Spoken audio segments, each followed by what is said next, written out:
JB&M Sports Fanatic stream. Thank you guys so much for tuning in here. And so, yeah, this game right here, we've got the Jets and the Colts going at it here. The Jets, they get the ball first, and here we go, first down. They've already picked up a first down. And so let's get started with this one. Apologize for joining late. Don't know what's going on right now, but OBS is just giving me a difficult time right now in terms of trying to get that program started. So that's why you don't have the background and stuff up. So I apologize about that again.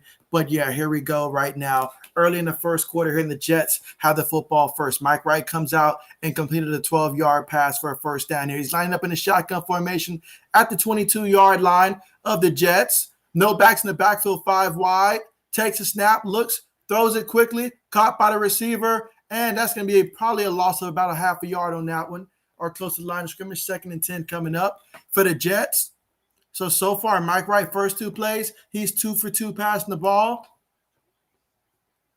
Coming off a 400-yard passing game in his first ever start in the NFL. So far this season, 4 touchdowns, 4 interceptions.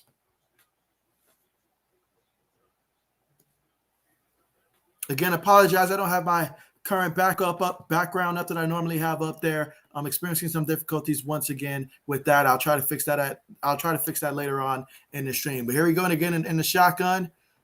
Takes a snap. Colts send 4.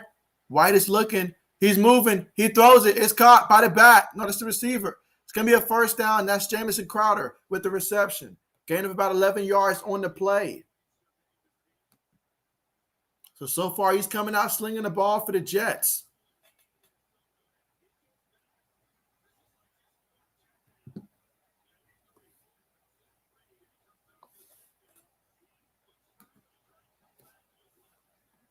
So far, he's looking pretty comfortable in the pocket, getting the ball out. He's 3 for 3, 23 yards so far on the opening drive. All right, so he's going to line up under center here. I see a fullback in the back. 2 receivers. He tosses to the back. The back throws it back to him. He's looking to throw it. Incomplete. Almost picked off. Tried to run a trick play there, and it was almost picked off by the linebacker Franklin on the play. That's going to be 2nd and 10 coming up. Again, the ball is at the Jets' 37-yard line.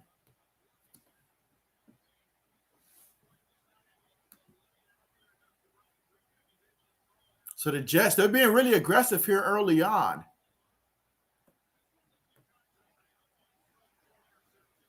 All right, so out of the shotgun, 2 receivers, couple tight ends. 1 receiver goes in motion, hands it to the back of the middle. That's Carter. Carter, he runs and gains about a good 4 yards on the carry. His first carry of the night.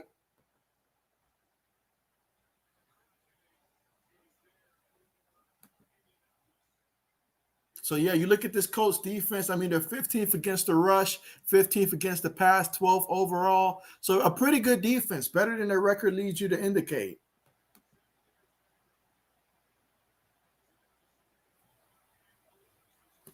All right, so here we go, 3rd and 6. Going to line up in the shotgun, 4 wide receivers, 1 back in the backfield. Let's see if the Colts will send pressure. Takes a snap. Colts send 4. He's looking. He throws it. Incomplete.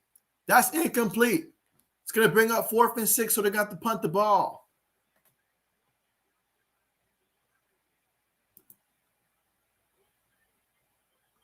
He felt the pressure there by the Colts. Again, the Colts, they only sent 4, but they immediately were able to generate pressure on White, and therefore he threw that incompletion.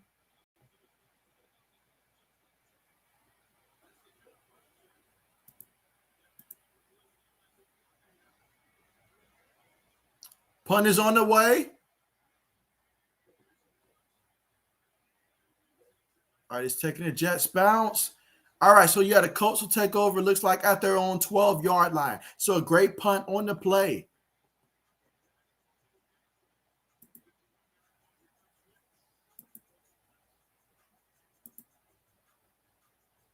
So when we come back from commercial, Carson Wentz and the Colts will come out for their first drive of the game.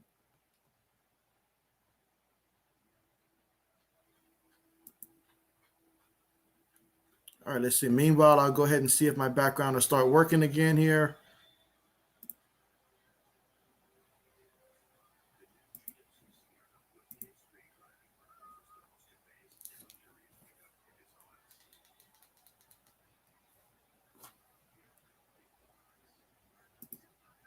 All right, just 1 second.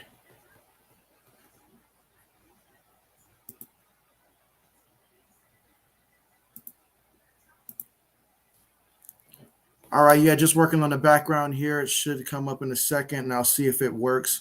Don't know why it keeps giving me difficulty as of late.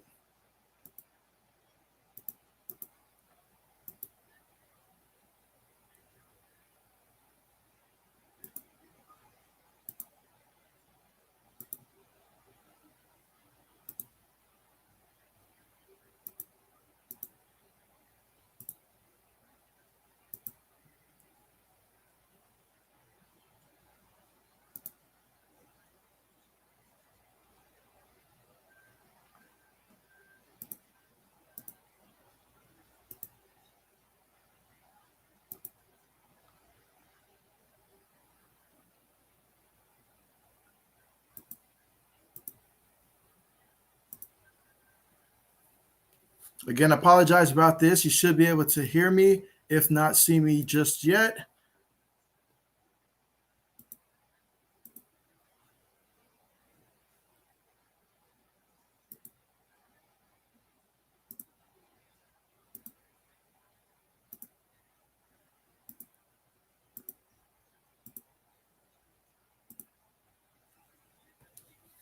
Okay, this should have fixed it. Hopefully this will last. Let's see. All right, but yeah, so far the Jets, they came out, threw the ball a little bit aggressive there. You know, Mike Wright came out there, completed his first 3 passes, was 3 of 3 for 23 yards. But his last 2 passes, the Colts were able to generate pass rush without sending any additional rushers. They just sent 4 and was able to generate a lot of pressure on him. It seems like he's got to get the ball out very quickly in this. Meanwhile, for the Colts, Carson Wentz up under center. See a couple tight ends here, 3 wide receivers, takes a snap, hands to Jonathan Taylor up the middle. And look at that. Taylor already picks up about 9 yards on a carry. That's going to make it 2nd and 1 from the Colts 21-yard line. So, again, this is the Colts' first drive of the game. Their defense came out, did its job. So, let's see if the Colts can get the first points of the game. So far this season, Carson Wentz, he's got 14 touchdowns, 3 interceptions, almost 2,000 yards passing, and about 62% completion percentage. Out of the shotgun, see 4 wide receivers on the play, 1 running back. All right, so Wentz is making adjustments here. Now he's going to line up under center, back in the backfield. Takes a snap, looks like a jet defender jump. He's going to be called for offsides, and Taylor picked up the first down anyways for the Colts. It's a 5-yard carry.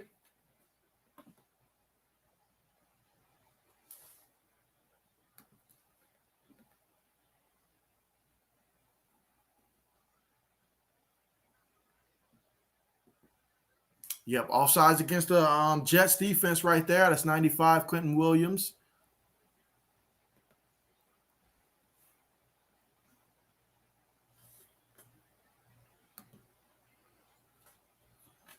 So the game plan for this game for the Colts offensively is going to start with Jonathan Taylor in the backfield. They really want to get him going, whether it's through the air, whether it's, on the ground preferably. They really want to get him going and take some of that pressure off of Carson Wentz.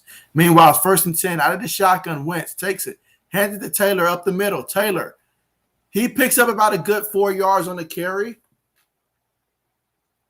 That's going to bring up 3rd and 6 at the Colts 30-yard line.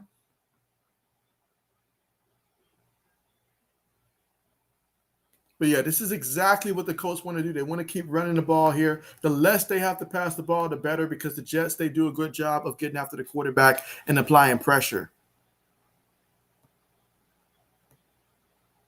All right, on 2nd and 6, out of the shotgun, 3 wide receivers, got a couple tight ends as well, 1 running back. Takes a snap. Fakes it to the back, and Carson Wentz throws it incomplete. Barely got that one off. We saw last week what happens when you apply pressure on Carson Wentz. You bring out the worst side of him. And Wentz looks like he is feeling that hit.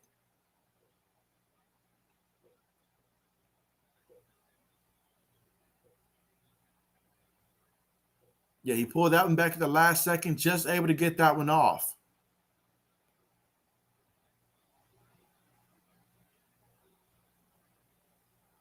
All right, here we go, 3rd and 6. Important third down. Let's see if they can convert. Out of the shotgun, 4 receivers, 1 running back goes in motion, takes a snap. He's looking. He throws it. It's caught. That's Michael Pittman Jr. with the reception. All right, so he's going to get a first down for the Indianapolis Colts. Ball at the 39-yard line.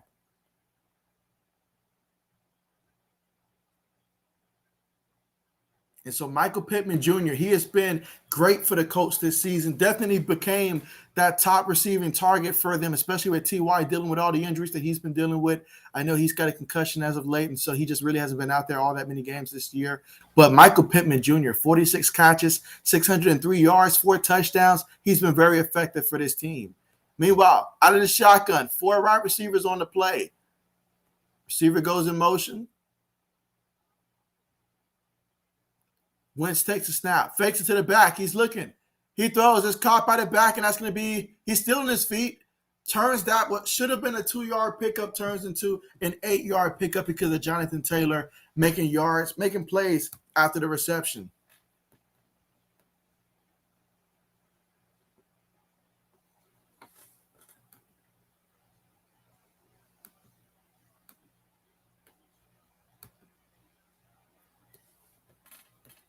So here we go, 2nd and 2. Again, we're in the first quarter with about 8 minutes and 25 seconds left to go. Here in the first quarter, Carson Wentz lined up in the shotgun, sends the tight end in motion. They've got 2 tight ends on the play, 2 wide receivers, 1 running back takes a snap, fakes it to the back. He throws it, and it is caught by the receiver.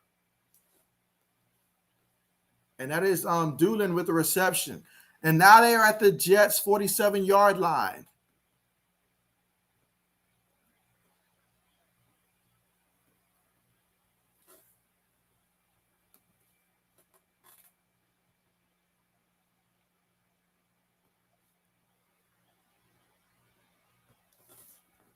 All right, so the Colts, they're going to line up here in the shotgun. No backs in the backfield right now. 2 towards the top. They're in motion. Wentz takes a snap. The Jets, they send 4. Wentz, he's moving. He throws. It's caught by Hines. And Hines gets the first down. It's important to note that there's going to be no Marlon Mack in this game. I know that the Colts, prior to the trade deadline, they were open to possibly trading Marlon Mack, but they decided to put him inactive for this game, not injury related. So it was their decision just not to play him in this game. So that means Hines is for sure going to be taking the number 2 running back role here in this offense tonight. All right, so Wentz up under center here. Got a tight end, 3 receivers, 1 back in the backfield. The back is Hines. He takes it, hands it to Hines. Hines follows his blockers. Look at that. Hines, he's still running. Look at that. Will he take it all the way? It is a touchdown. Touchdown for the Indianapolis Colts. And so we just mentioned Nyheim Hines. And wow, what a touchdown run he had for the Indianapolis Colts on that play. That was at least a 34-yard run. I mean, the offensive line opened up that hole, and he saw the hole, took off, utilized his speed, and took it into the end zone for our first points of the night.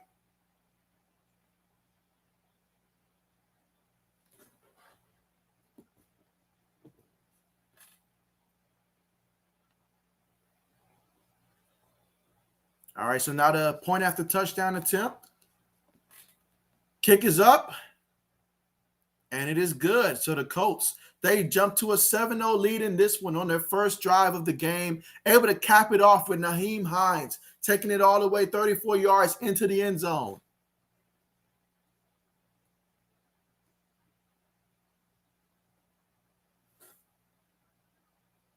So when we get back from commercial, the Colts will have to kick things off, and it'll be Jets football.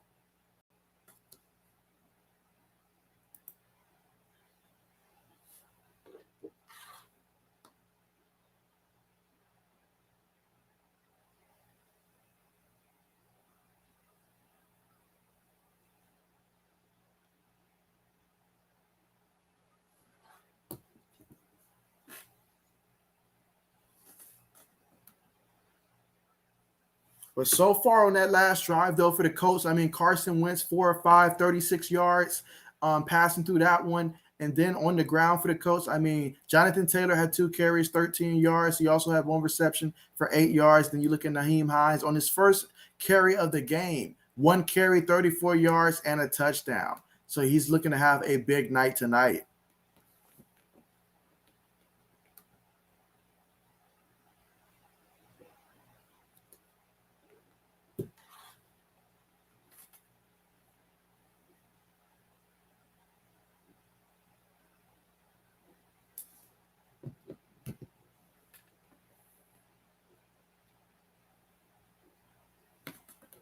So, yeah, once we get back, we'll get to see how the Jets can do here on their second drive. They really tried to pass the ball in that first drive a lot. I mean, Mike White got off to the fast start, completing his first 3 passes, but his last 2 passes were incomplete. The moment he started feeling pressure and stuff, it really did impact his passes. And so we'll see how he does here with his Jets offense moving forward.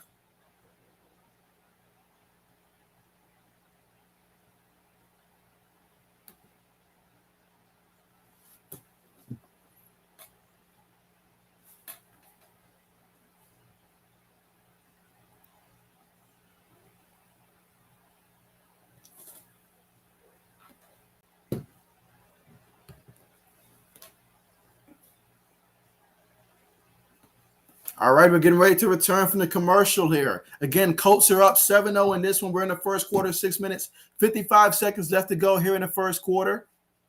Colts last drive, 8 plays, 88 yards, 4 minutes and 48 seconds off the clock. Again, that was their first drive of the game. And now they're lining up to kick things off for the kickoff.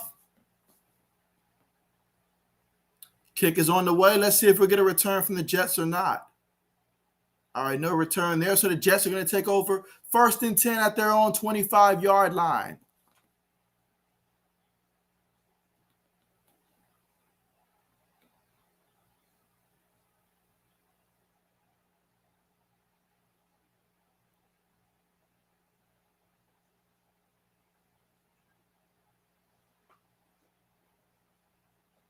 All right, so here they go, 1st and 10.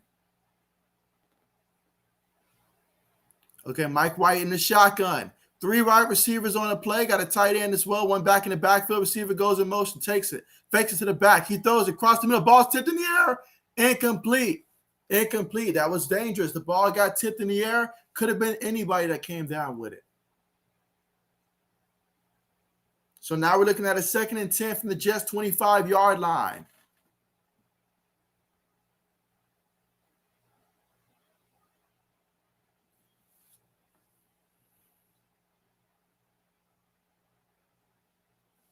All right, here we go. 2nd and 10.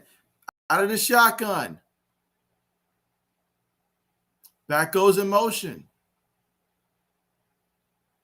Okay, so White's in the shotgun here. Takes a snap. Coach send 4. White's looking, moving. The pressure's there. He throws it. Incomplete. Just had to throw that one away. So now we're looking at 3rd and 10 from their own 25-yard line.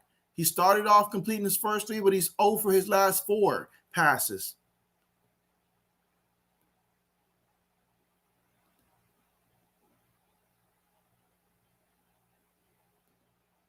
And so far, I mean, the play selection, 7 passes and just 1 running attempt so far in this game. So you have to think that the game plan was to air it out in this one. That shows the confidence they have in Mike White after that last performance.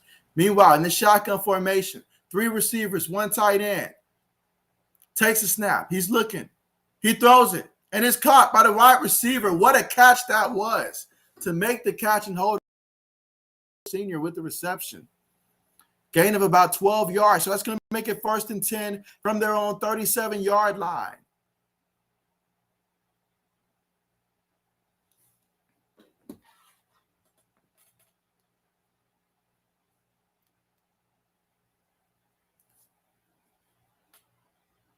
All right, so here they go. 1st and 10. Rice up under center. They motion the tight end, 3 wide receivers, 1 back in the backfield.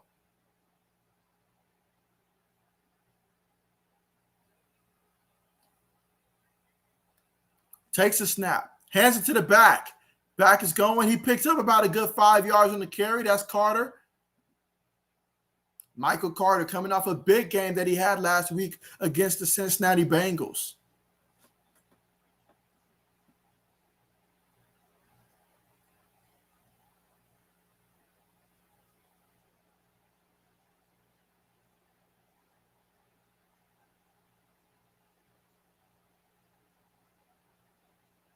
All right, here we go. 2nd and 5.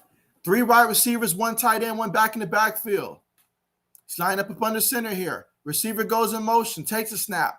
Play fake. He's looking. He throws. And it is caught. Nice reception near the sideline. And that was, let's see. Yes, a first down right there. 1st and 10. And, I mean, this is really just the Jets having a lot of confidence in his ability to pass the ball.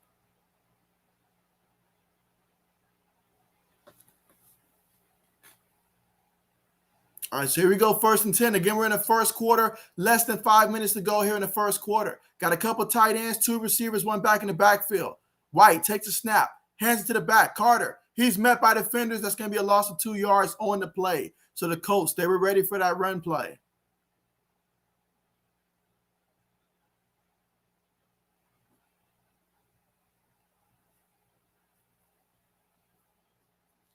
All right, so here we go, 2nd and 12. Let's see what the Jets got in store here.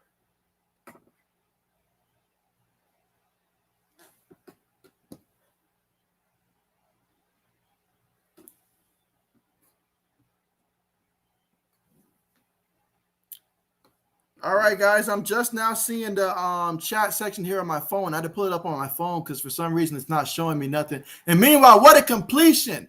What a completion by Mike right there, and that is to Moore with the reception. So that's going to help my fantasy team right there because I had to start him in place of Corey Davis. But, yeah, I apologize, guys. Right now, I don't know what's going on with my chat thing. It's been loading since I started the stream. But I appreciate you guys for being here, so I'll just go off my phone here. But, yeah, let's see. 80s, thank you so much for coming through, man. Glad. Same with you, Michael. Thank you for coming through, guys. And definitely let me know who you got in this one, guys. Meanwhile, White looking. He throws it. Going deep in the end zone. That's a touchdown. That's a touchdown. Oh, man, my fantasy football team's looking a lot better after that one. A lot better after that one. Let's go. Okay. Let's go. And let's see. Graham Drozder. Hey, thank you so much for joining. You say you're going with the Colts? Okay, bet. What's your final score projection on that one? And let's see. Ajashak is in the house. Man, you know, again, apologize. I can't pull the comments here up from my laptop. I'm having to use my phone to see it. All kinds of crazy stuff is happening. But, yeah, absolutely. But, yeah, so what's going on, Ajashak? Let me know which team you got winning this one, man. Let me know. I know that your Bears are going to be playing against the Steelers, and so that's going to be a game that I will be streaming. I think, what's that, Monday Night Football? So I know you got to be excited about that one. And so, Old Man Mob, thank you for coming through. Yeah, thank you for coming through. You say, how Mr. Wentz doing? Well, let's just put it this way. He's got some running backs in the backfield to help him out in this game. But, man, we're all tied up 7 apiece. 7 apiece. Both teams have already scored. If that's any indication of the type of game we're going to have in this one, it could very well be a good one. And let's see. Old Man Mob says the Jets don't have faith in Mr. Wentz. So he's got more faith in the Jets than he does Wentz. I don't know, something about that Mike White that just makes that just – I don't know. He's very interesting. He's catching my attention here. I love the faith that they have in him. Let's see. Ishak says that he's got the Jets winning 28-17. Okay, bet. 28-17. All right. So far we've got 2 Jets, 1 Colts so far in this one. Again, guys, apologize having to use my phone here. This entire thing's been giving me difficulties. I mean, OBS was messing up my background earlier, and now this. But I appreciate you guys for sticking with me here. And I was like, let me check my phone to see if any comments are coming up here. But, yeah, appreciate you guys. But, yeah, on that drive, I mean, so far in this game, Mike White, he's 7 of 11. Already has 95 yards passing. He's got 1 touchdown. He's averaging 8.6 yards of completion so far in this one. Meanwhile, Carson Wentz, he's 4 of 5, 36 yards, averaging 7.2 yards in this one. On the ground, though, for the Colts, I mean, Jonathan Taylor, 2 carries, 13 yards. Nakeem Hines has 1 carry for 34 yards. That 34-yard burst that he had, I mean, he was so excited to get a carry. I mean, he took it all the way to the house. He said, I better take it all the way this time or else I might not get another chance. And so he took it all the way on that one. But what a game it is so far in this one. And, yeah, I'm glad I picked up Elijah Moore for my fantasy football team. I did it because I had no choice, really. I mean, Corey Davis, he's not playing in this game. So I ended up picking up Elijah Moore, and hey, it's working out for me right now. All right, so let's see. Bram Drell says he's got the Colts winning 27-24 in this one. I tell you what, if they keep run blocking the way that they did earlier, I can see that happening as well. But I just want this one to be a good game, honestly. But I tell you what's not good is the fact that they're looking at White's risk over there is looking like. That is not good. It seems like quarterbacks these years are getting hurt on the touchdown passes. But meanwhile, for the Jets, that was 8 plays, 75 yards, 3 minutes and 23 yards, capped off by a touchdown pass by Mike White. All right, we're going to get a return here. Let's see, the 10, 15, 20, all the way to about the 25-yard line. Okay, so he took it out to the, 24-yard line. And as for the Colts in this game, they want to continue to run the ball because you do not want Carson Wentz getting pressured a lot in this one, especially in clutch situations. You just don't want that to happen.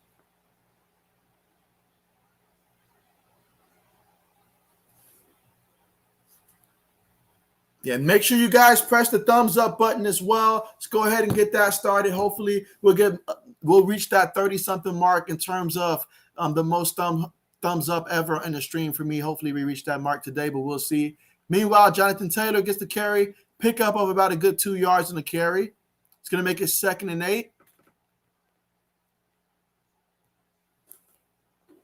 Again, it's important to note that there is no Marlon Mack in this game. It was pretty much just the Colts' decision not to play him in this one.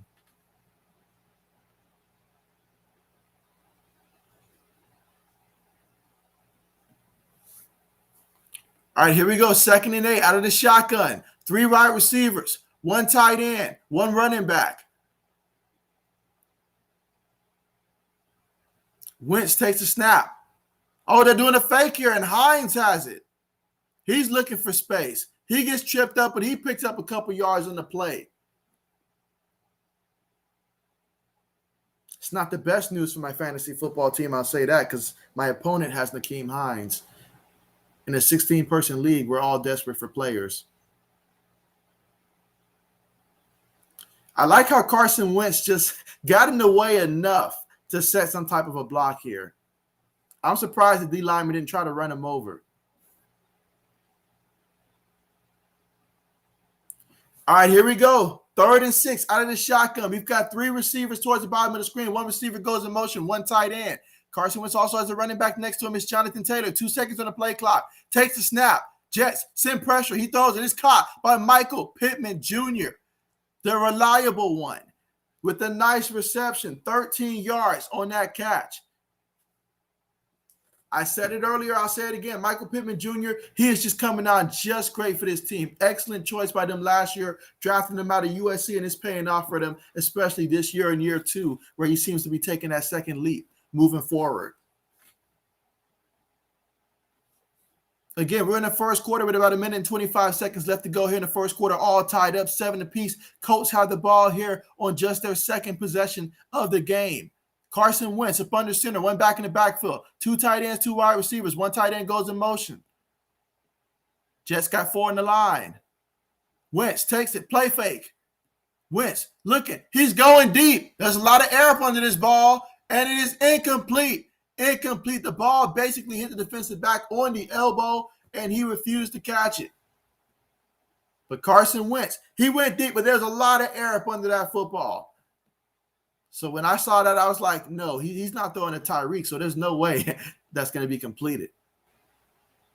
But he was going to Zach Pascal on that one, and it was incomplete. Should have been picked off, honestly.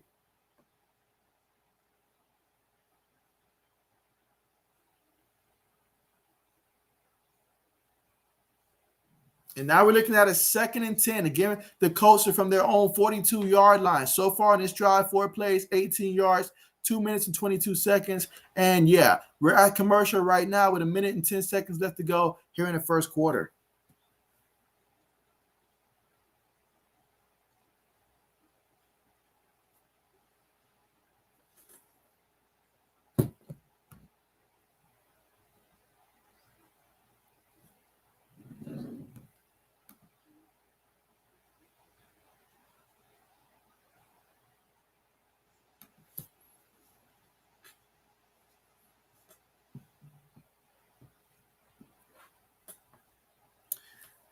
But yeah, let's see. I mean, in terms of, this game right here, like when I did my projections earlier today, I had the Colts winning this game here, but I'm anticipating that this game is going to be a very close game going back and forth. That's what we're hoping for here, that this game continues to go back and forth.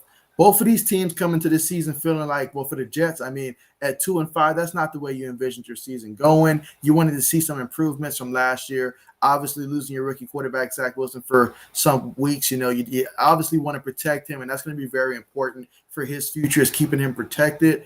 But outside of that, you want to see this team continue to grow. There's been a lot of injuries this season for the Jets. As for the Colts, they've had their share of injuries as well, and they just had a very, very tough start to the NFL schedule. I mean, a lot of the teams that they played are a lot of teams that are right now sitting in like those playoff seedings right there, and coming off a close loss to the Tennessee Titans. They want to right the ship here and try to beat the Jets. The only problem is the Jets, they're coming off a win themselves, a big win on the road against the Cincinnati Bengals. So, yeah, the Jets are coming in feeling real good right now. Mike White's playing with a lot of confidence already in this one. Michael Carter, he's been like sensational the last couple of weeks. So, continuing to see his development, looking forward to that.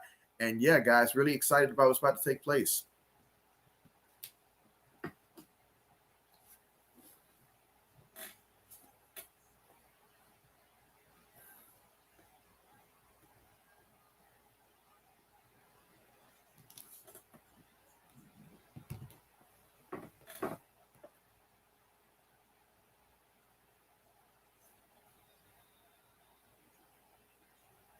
All right, so here we go. Carson Wentz and company, they're coming back out here in the shotgun, went back in the backfield. Two receivers, two tight ends, takes a snap, fakes it to the back, throws it, is caught. That's Hines. And Hines, he gets about 9 yards off of that reception. It's going to bring up 3rd and 1. So it seems the Colts really plan to feature Hines a lot in this one.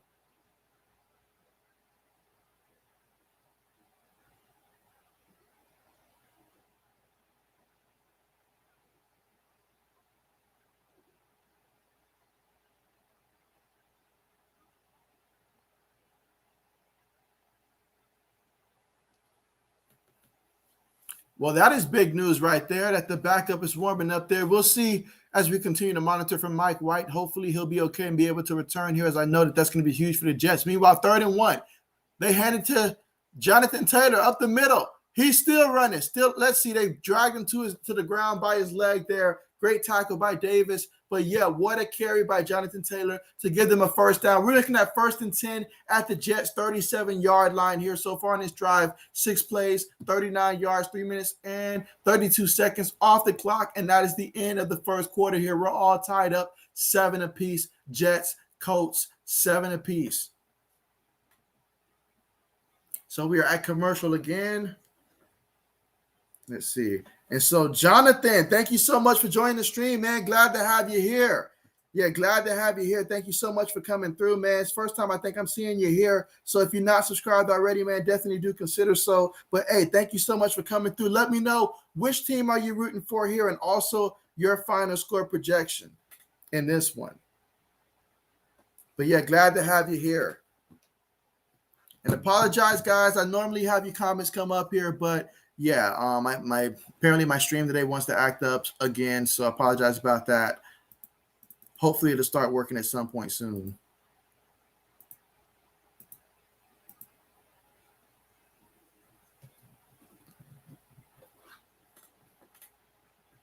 But yeah, so far in this game, again, Carson Wentz, he's 6 of 8 for 58 yards. Hasn't thrown a touchdown nor an interception so far in this one. Has not been sacked in this one. It's been the ground game for the Colts. It's been really big for them. Jonathan Taylor, 4 carries, 27 yards. You've got Hines, 2 carries, 37 yards, and a touchdown as well. And then in addition to that, you've obviously got Hines with 2 receptions, 22 yards for the Colts. Jonathan Taylor, he's got a reception, 8 yards as well. Michael Pittman Jr., 2 receptions, 22 yards. As for the Jets, Mike White, 7 of 11, 95 yards, 1 touchdown. He's being looked at by the medical staff there, checking out his wrist. Michael Carter, he's got 3 carries for 7 yards in this one. And then just receiving-wise, you've got Elijah Moore with 2 receptions for 47 yards and 1 touchdown so far in this one. Keelan Cole, he's got 2 receptions for 27 yards as well in this one. All right, so let's see. Jonathan says that he's rooting for the Colts to win 36-30. So, okay. Hey, I would love to have a high-scoring game like this, 36-30. I would love to. I just ask that the Colts don't keep throwing it to Hines or letting them run it because I'm going against this man in my fantasy football league, and it's important that I win this week. So, definitely need for Hines to cool it off some. But I need the Jets to keep going to Elijah Moore because I had to pick him up off the waivers because of Corey Davis, being ruled out in this one. All right, here we go. 1st and 10. Wentz up under center. One back in the backfield. Couple tight ends. 2 receivers. Jack Doyle goes in motion. You've got 2 receivers towards the bottom. 2 tight ends towards the bottom of the formation. Wentz takes the snap, hands it to the back. That's Jonathan Taylor. Jonathan Taylor. He falls for a gain of about a good 3 yards on the carry. It's going to make it 2nd and 7 coming up. Ball at the Jets' 34-yard line. So far in this drive, 7 plays, 42 yards, about 3 minutes and 32 seconds off the clock. It's very clear that the Colts, they really want to continue to run the ball right now. They're very effective at finding holes. The offensive line is doing a great job of opening some holes because the holes that I'm seeing, that especially that touchdown run that Hines had, that was just a fantastic job by the team in terms of just opening up holes there. But let's see what they do out of the shotgun here. One back next to Wentz, 3 receivers on the play, 1 tight end. Takes the snap, hands it to the back. That's Taylor. Taylor's got the first down and then some. Takes it all the way to about the 21-yard line of the Jets. So the Colts, they're moving the ball in this one, trying to cap off with another touchdown.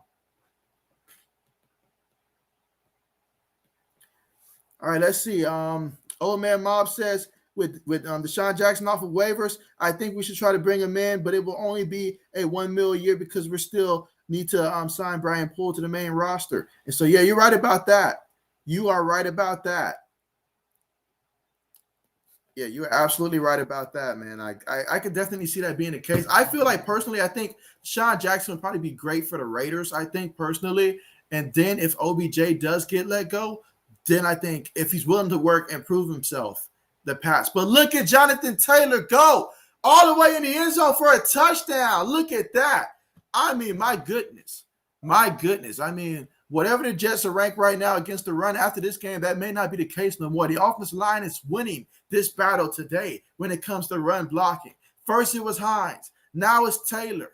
I mean, my goodness, maybe if Marlon Mack suited up, he might have got a touchdown tonight on the ground. They are just having their way. But you look at the defense that they called, really, honestly, though, like that offensive line was able to get downfield. And, I mean, I probably could have got a touchdown off of that one if I still had some decent speed. Just saying. Extra point attempt is up, and it's good. All right, so the Colts are up 14-7 in this one. Let's see if the Jets can respond here. Let's see if Mike White comes back out there. I'm hoping that he does for my fantasy football team to keep throwing the ball to Elijah Moore. Keep that going. So I'm hoping that he can.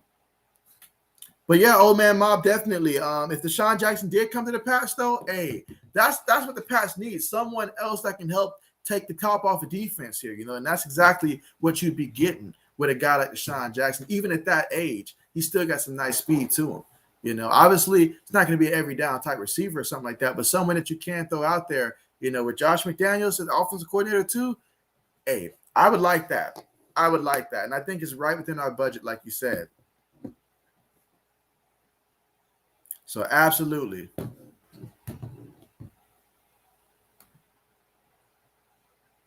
But yeah, we are at the commercial right now.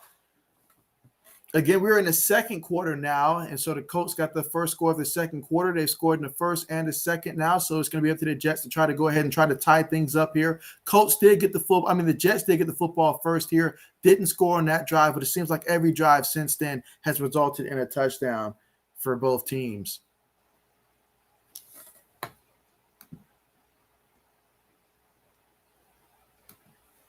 And if you're the Colts right now, you're sitting at 3-5, but you know that the worst of your schedule is behind you.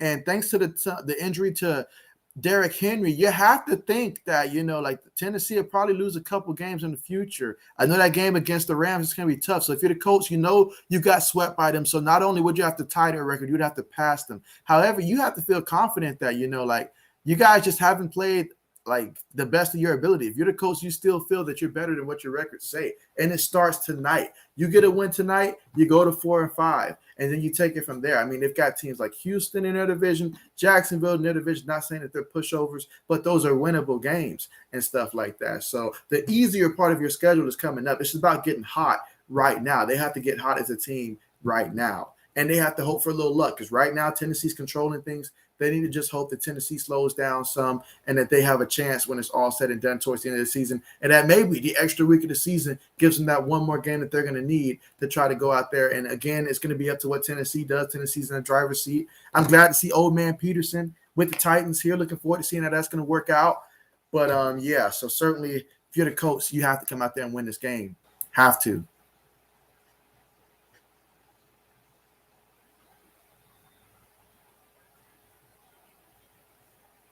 All right, so we're about to have the kickoff here. Coach kick things off. All right, we're going to have a touchback. So the Jets are about to come out here after the touchback. Let's see. They've got Johnson coming out there, the quarterback. Let's see if this means that they'll run the ball more. I mean, look at that. Josh Johnson. This man finds a way to find a home, guys. Like, this man really do. Like, I got to applaud him for that.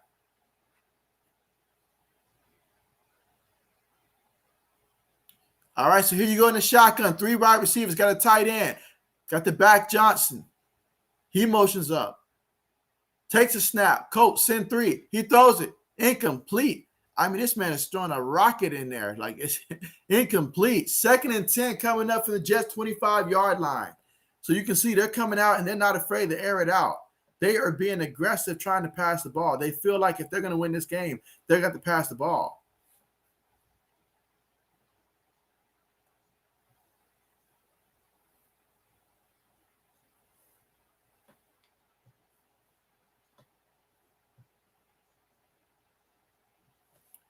And so here we go, 2nd and 10. 4 wide receivers on the play. Out of the shotgun, Johnson in the quarterback for the Jets. Takes a snap. Colts got pressure around him. He's trying to run. They sack him. That's going to bring up 3rd and 15. Good job by Johnson just holding on to the ball in that scenario and not turning it over. That could have very easily been a turnover.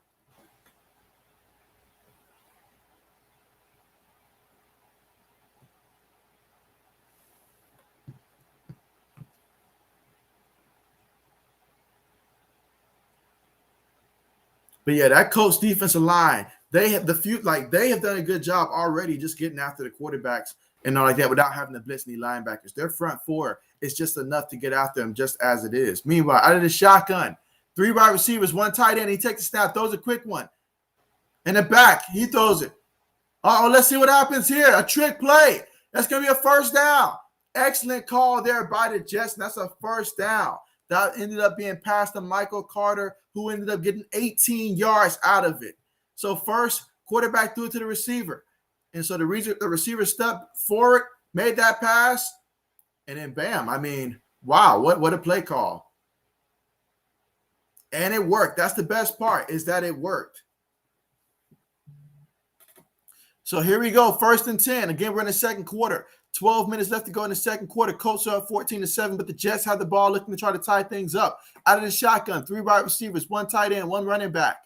Let's see. He's going to take the snap, hands it to the back, up the middle, and that's going to be a pickup of about a good 5 yards there by Johnson. Johnson, he's been having a good game. I feel like in games that the Jets have won, Johnson has definitely had a bigger impact in those games.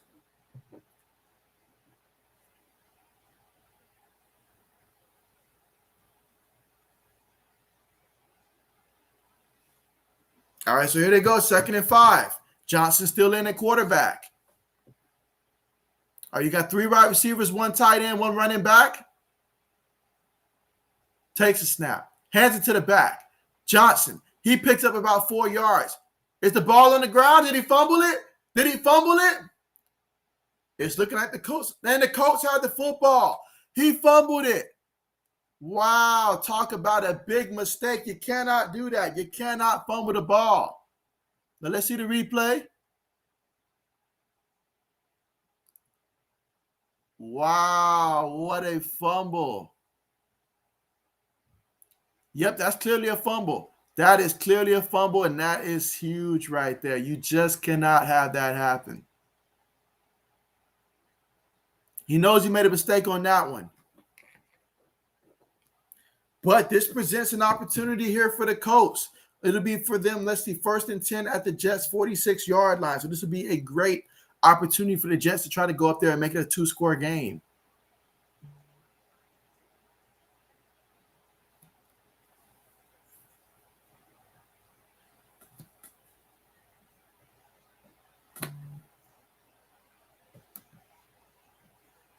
So after the turnover, so far in this one for the Jets, Mike White, he's 7 of 11, 95 yards, but he's currently being looked at by the medical staff. He's got 1 touchdown in this one as well. Josh Johnson came in. He's 1 for 2, 18 yards passing on that one. And then for the Indianapolis Colts, Carson Wentz, he's 6 of 8, 58 yards in this one, no touchdowns, no interceptions. Only Josh Johnson has been sacked in this one. And on the ground for the Colts as a team, 9 carries, already over 100 yards and 2 touchdowns as a team.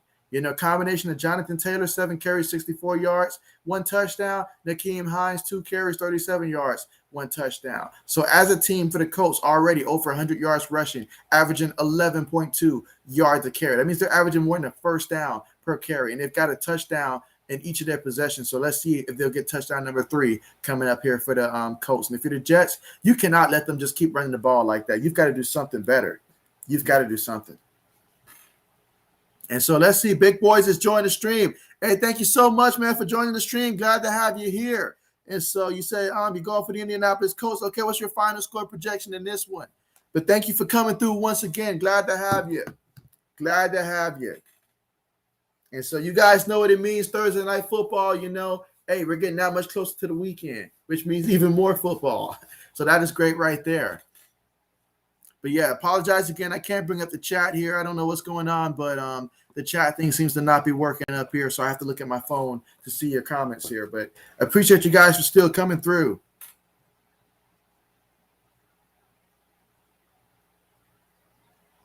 You got to protect that ball, man.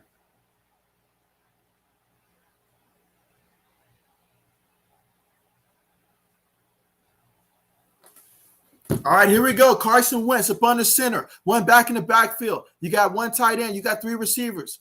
Pascal goes in motion. 2 receivers towards the bottom of the screen now.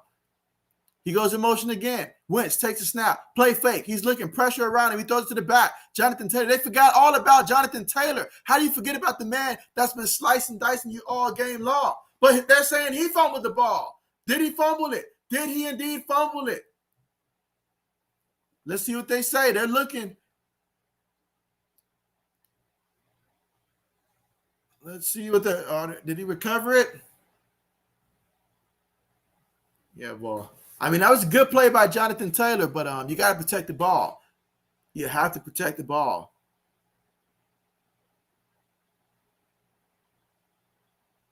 Oh, yeah, that ball did come out. So the Colts get the ball off a turnover and nearly turn it back, but they're able to hold possession here. Let's see. Big Boy says, oh, no, fumble. Yeah, but luckily the Colts got it back. Hopefully, luckily. They got 1 tight end, 3 receivers. Takes it, heading to the back, And he gets about a yard on the carry. Jonathan Taylor. 2nd and 9 coming up.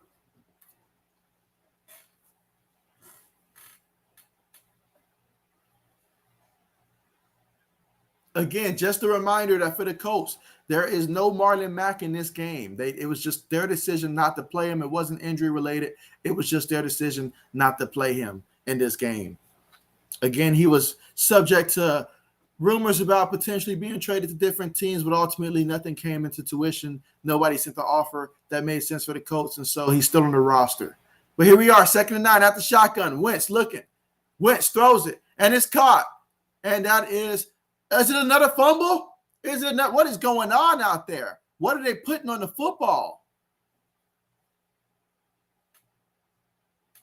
Like, you guys got to protect the rock. We're seeing too many turnovers here. Yeah, another one that came out. And so lucky for him, They were able to recover it, but you cannot have that happen.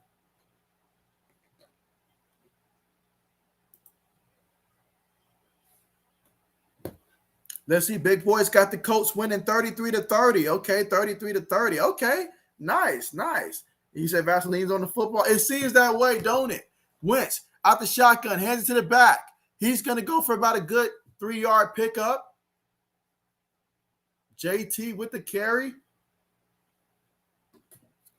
But yeah, it really seems that way because we're seeing way too many fumbles right now. Way too many fumbles.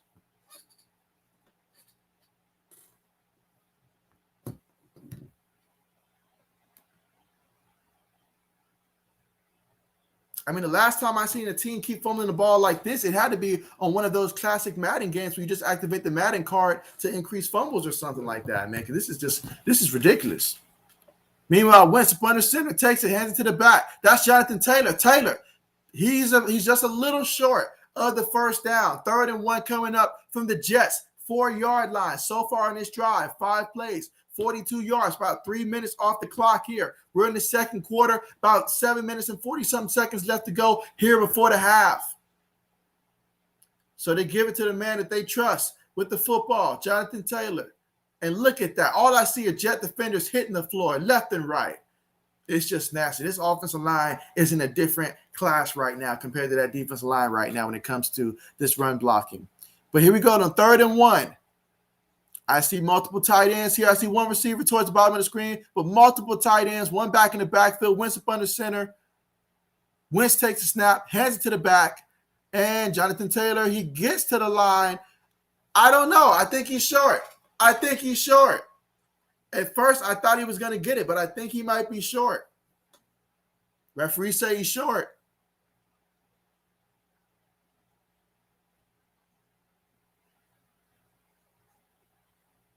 And so this is interesting here. Will the Colts opt to go for it, or will they kick the field goal and just go ahead and make it a 2-score lead? What will they do?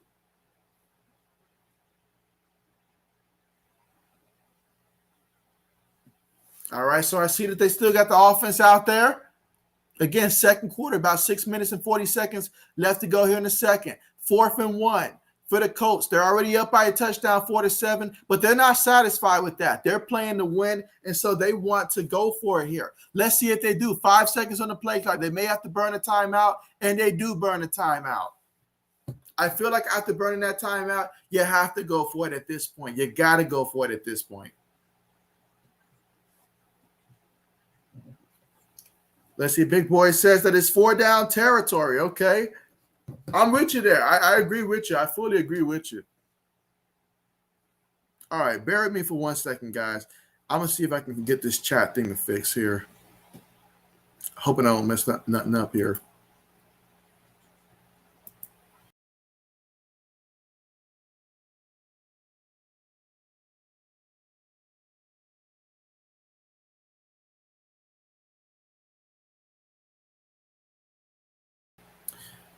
Okay, let's see if that fixed anything. All right, so it may start showing everybody's chats that starts, from this point on, so you might be able to see it. But here we go, 4th and 1, Wentz up under center. One back in the backfield, multiple tight ends, one receiver towards the top of the screen. Tight end goes in motion, takes a snap, it's quarterback sneak, and he got it. That's a first down. He got it. Yeah, that's a first down right there.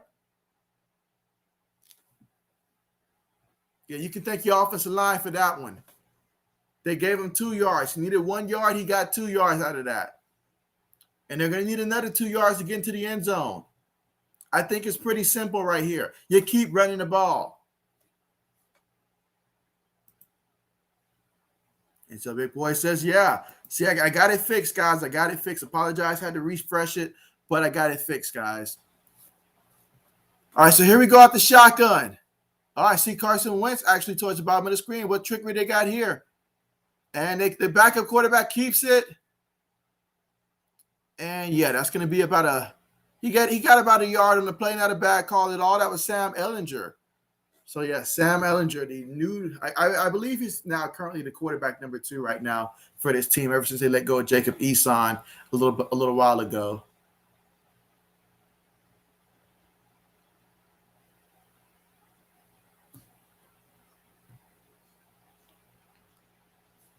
All right, here we go. Second and goal. Wentz out the shotgun. Got two tight ends, actually. One running back, two receivers towards the bottom of the screen. Receiver goes in motion, takes a snap, he fakes to the back, and he pitched it. Okay, that was a shuffle pass right there to the tight end, Jack Doyle, who scored the touchdown for the Colts.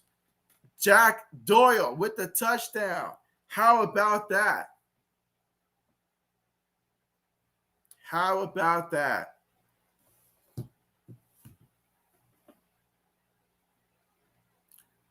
So you see, it was a read there, and so he could have handed it to Hines if he wanted to, but he pulled it back for the shuffle pass. I love that play right there. That's an excellent play call.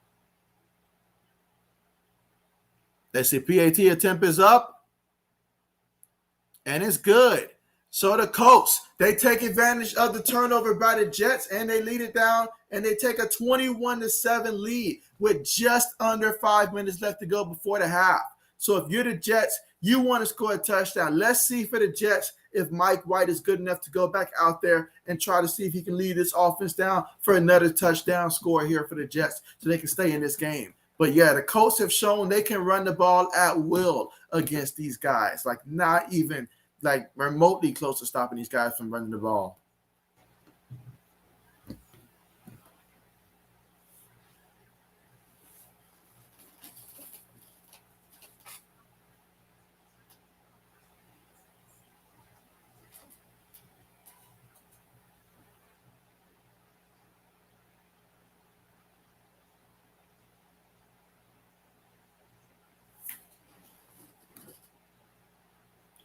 But, yeah, so far in this game, I mean, looking at what the Colts have done so far in this one, Carson Wentz, 9 of 11, 91 yards through the air, 1 touchdown as well, no interceptions, has not been sacked. And then on the ground, Jonathan Taylor, he's gotten 11 of the 15 carries for the team for 74 yards, 1 touchdown. His longest run of the night, 21 yards. But Nyheim Hines, he got it started with his 34-yard touchdown run early. He's gotten 2 carries in this one for 37 yards. But in addition to that, Nyheim Hines also has 2 receptions for 22 yards as well in that one. And Jonathan Taylor, he's got 2 receptions for 28 yards. So the running back's playing a huge part right now for the Colts. But it was Jack Doyle that had the 1-yard touchdown pass that came from Carson Wentz there. And so he got that. Michael Pittman Jr., he's converted and moved the chains a couple times here. 3 receptions, 34 yards in this one. And they even used Sam Ehlinger one time for a little trick play there just to bring him in there. So I like that right there for them. But meanwhile, for the Jets, though, 7 of 11 from Mike White, 95 yards through the air, 1 touchdown, no interceptions, has not been sacked either. Josh Johnson, however, 1 of 2, 18 yards. No touchdowns, no interceptions, been sacked 1 time in this one. And so, yeah, I think it's going to be huge right now for the Jets because clearly they came out with the game plan. They want to air it out. But in order for them to air it out, they're going to need, I think, Mike White in this one to come back in here. And they're going to need for him to be 100% healthy. Well, close to 100%, I should say, to where it doesn't impact his passing too much. And if they can get that, it can help them out. He's already got a touchdown pass to Elijah Moore for that 26-yard touchdown. But we're about to get ready here for kickoff from the Colts to the Jets. Again, the Colts will get the ball after the half. So if you're the Jets, you want to make sure you score, but don't leave too much time on the clock for the Colts to try to score back if you do score. But first things first, worry about scoring.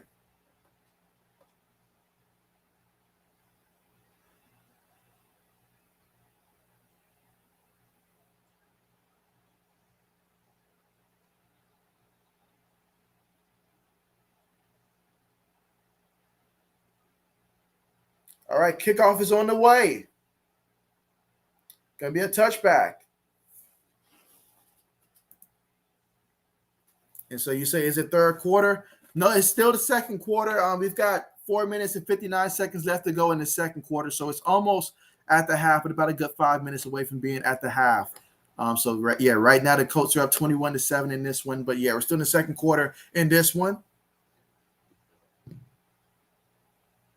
Meanwhile, the Jets, they're about to go back out there, and Josh Johnson is still in at quarterback right now. So here they go, line up in the shotgun. 2 tight ends towards the top of the formation, 2 receivers. Takes a snap, hands it to the back. Look at that space. And so he's still on his feet. Look at him go. What a run there by Michael Carter. He's making somebody happy in fantasy football right now.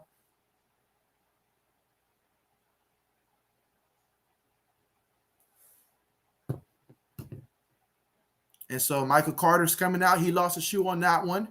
But one thing he did do is he lost a defender on that one too. So he got the first down on that one. Meanwhile, Josh Johnson up under center, one back in the backfield. Up there's a penalty. Somebody moved. And so Coach Dante, what's good with you, Coach Dante? How's it going?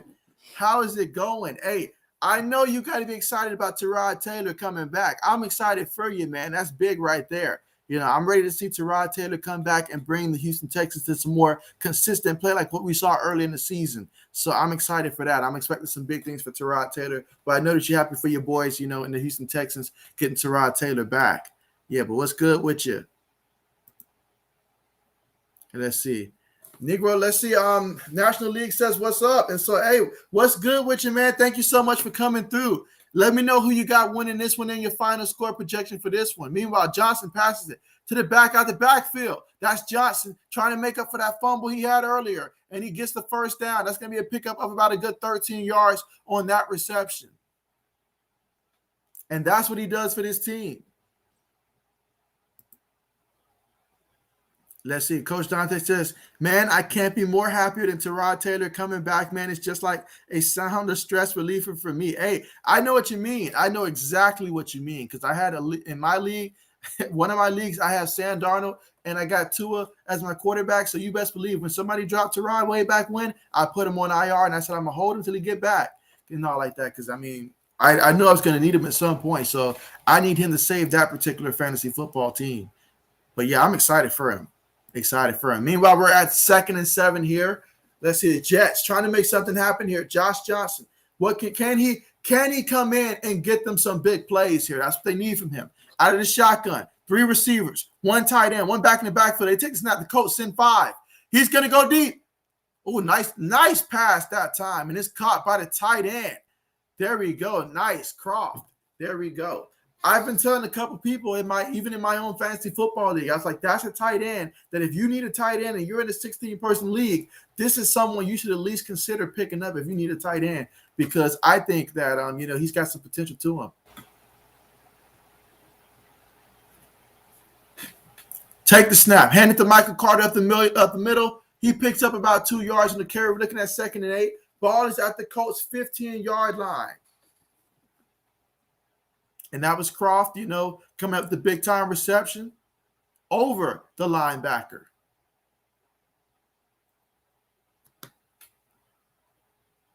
Let's see. 80's got the Colts winning 35, and he says the Jets, not the Jets, the Jets, 24. I like that, 80's. I like the spin on that one. I like it. And let's see. All right, so let's see. National League's got the Colts winning 40-30. Okay, 40-30. Like it. A lot of points make me happy. A lot of points will make me happy. And Coach Dante says, Davis Mills clearly not ready to play football in the NFL. He clearly needs more time. He might be a good one game, and that was against it was against my New England Patriots. But after that, hey, that's pretty much what it was. Man. Absolutely. I will say this though. I did like the way that Davis Mills, how he stands in the pocket. He doesn't show that flinch inside the pocket. It seems like he will stand in the pocket for better or for worse. He's not afraid to take that hit. So that bodes well for a kid. If you can do that in the pocket, you can give you some time to develop, whether it's through the practice squad, being a backup, all that stuff. We can let you hang around and be a solid backup and all like that at some point in this league. And if you ever get an opportunity again later on, then hey, that's good. But there you go. 80 says that JB still wishes the Jets still had his boy Geno. So not wishing that at all. Not at all. Not at all for the Jets. I don't know. Every quarterback that they had, I don't know. It's just only quarterback the Jets has ever had and put out there that I was very fond of was Chad Pennington. Outside of Chad Pennington, I can't think of another quarterback they put out there that I was very fond of on their team, come to think of it. I mean, when they did sign Mike Vick, they didn't use him. And when they put him in the game, he really wasn't expecting to play, so he wasn't prepared. But, I mean, they really just haven't put out quarterbacks out there like that. When Geno was with the Jets, I couldn't stand it. Let's see. 80 says that, yeah, you also like Chad Pennington. I mean, what's not to like about Chad? all those comeback player of the year awards. What's not to like about him? Everyone likes a good comeback story. He gave us about 3 or 4. So what's not to like about him? Oh, you know what? There was another quarterback. The guy who Chad Pennington replaced, Vinny Testaverde. That was another quarterback that I was fond of, Vinny Testaverde, when he was with the Jets. I feel like that was a good time then. They had guys like Curtis Martin, Santana Moss. They had some likable guys back then. But Jonathan Vilma might have been the last likable person I think that they picked up, in my opinion. After that, it just went downhill. But Herm Edwards, though, I was very fond of Herm Edwards when he was with the Jets.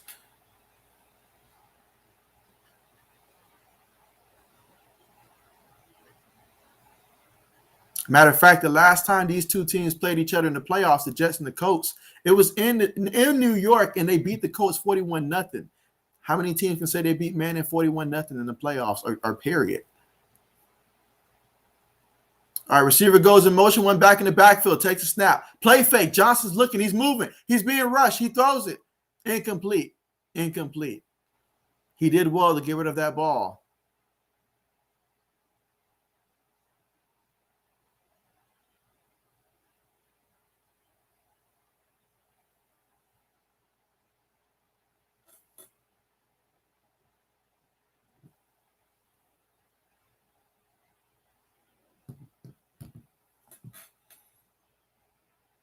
All right, so here we go. 3rd and 8. Johnson lined up in the shotgun here. No backs in the backfield. Again, it's the second quarter, minute 55 seconds left to go before the half. 3rd and 8. Takes a snap. Colts send forward. Johnson's looking. Johnson throws. And it is incomplete. Incomplete pass there.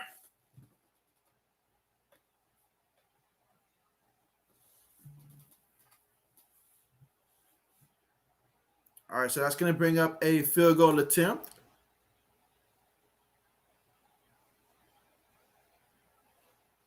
So Amendola, let's see what he can do. Meanwhile, we got a Colts defensive back player that looks like he's limping off. I know the Colts have been pretty banged up in that secondary this season. All right, kick is up, and it's good right down the middle. So tack on 3 more points there. So the Colts lead this one 21-10. The Jets tack on 3 more points, and they're going to make sure that they don't let the Colts score before the half, because the Colts are getting the ball back after the half and all like that. So if they want to keep this game close, they want to try to get a 3 and out here and possibly see if they can potentially add maybe another field goal or something before the half. But what they really want is coming back from halftime. They want Mike White back. They want him back. I know they want him back. They need him right now. But Josh Johnson made a good pass down on that last one to Crawford. I will say that on that previous drive to the tight end. That's what set them up for that field goal right there.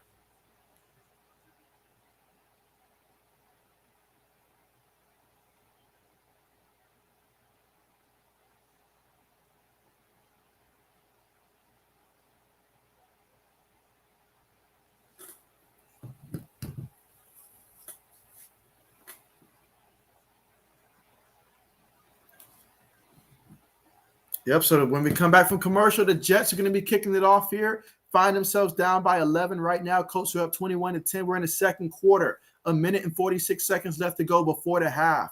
So the Colts will have an opportunity to try to get some more points before the half. They will get the football when we come back from halftime as well. So right now the Colts are in a good position as long as they don't turn the ball over. That's the one thing you cannot do right now. You cannot go out there and turn the ball over. If you're faced with pressure, Carson Wentz has got to make the right decision here and not turn it over. They got to protect the ball, too. We're seeing way too many fumbles in this game already.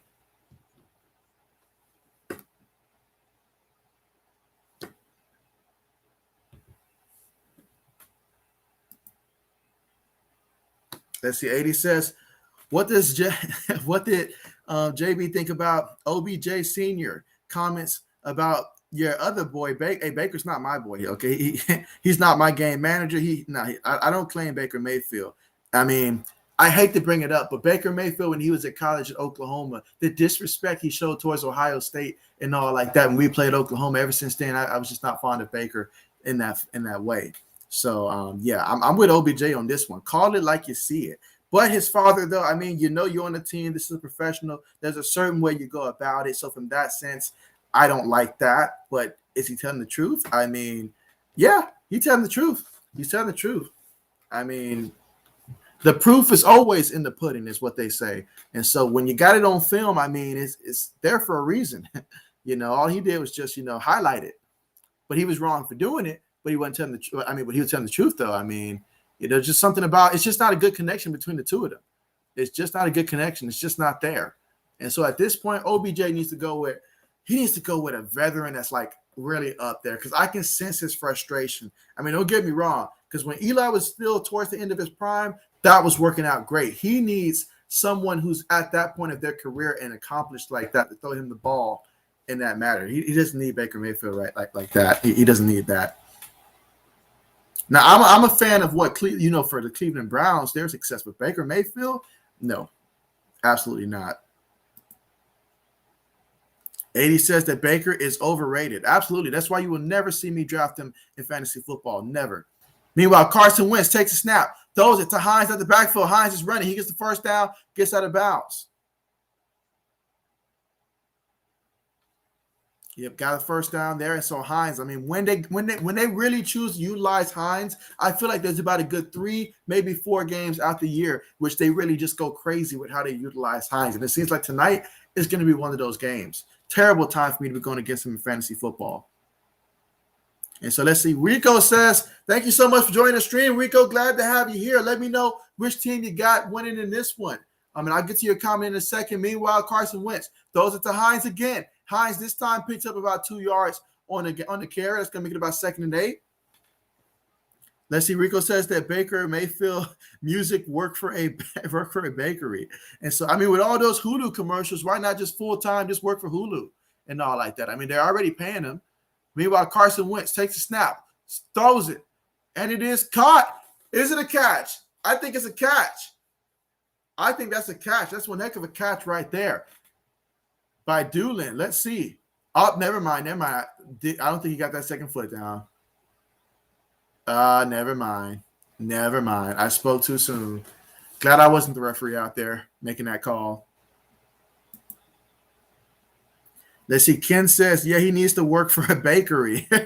All right. So nobody's impressed with Baker here. So, yeah, I mean, I guess we all think – I mean, some of those passes I did saw, like OBJ wide open. You can't get the ball in the same area code as your boy. Like, he's open in the end zone. You miss him that badly? Come on, man. Carson Wentz takes a snap, steps up, throws it, and it is incomplete. He was going for Hines again. Hines couldn't handle it. Incomplete. 2nd and 10 coming up. Right now, they're at the Jets' 46-yard line. We're here in the second quarter. 1 minute and 12 seconds left to go here before the half. Facing the 2nd and 10. But, yeah, I mean, I'm right there with you, Ken, right there with you. I mean, I feel like the Browns would be better off right now if they put Case Keenum in, because I don't think an injured Baker Mayfield is better than a Case Keenum that you've already seen lead a team to a playoffs and stuff. Does it mean that the Browns won't have a chance at the Super Bowl? Most likely. Well, you got 2 running backs like you've got right there, and Hines and Chubbs, when they're healthy, you got to bank on them anyways. So I'm just saying. But Carson Wentz takes a snap, moving around, feels the pressure. He's gonna scramble here. He lowers them shoulders. He goes forward. That's a pickup of about a good. Did he get the first down? I think he's just shy. He might be just shy of the first. Yeah, it's going to be 3rd and 1 coming up here. Again, they're moving with a sense of urgency. Carson Wentz lining things up here in the shotgun. 3 receivers, 1 tight end, 1 back in the backfield. He takes a snap, hands it to Hines. Hines, he's running. Look at that. I mean, there is space for days, guys. I mean, my goodness. My goodness. I mean, he's got about as much distance between him and the next defender as our planet has from the sun. Nice catch out of bounds. Okay, pick up of about a good 3 yards in that completion to Pascal. There you go. 22 seconds left on the clock. He got out of bounds so he didn't have to burn a timeout. Nice veteran move.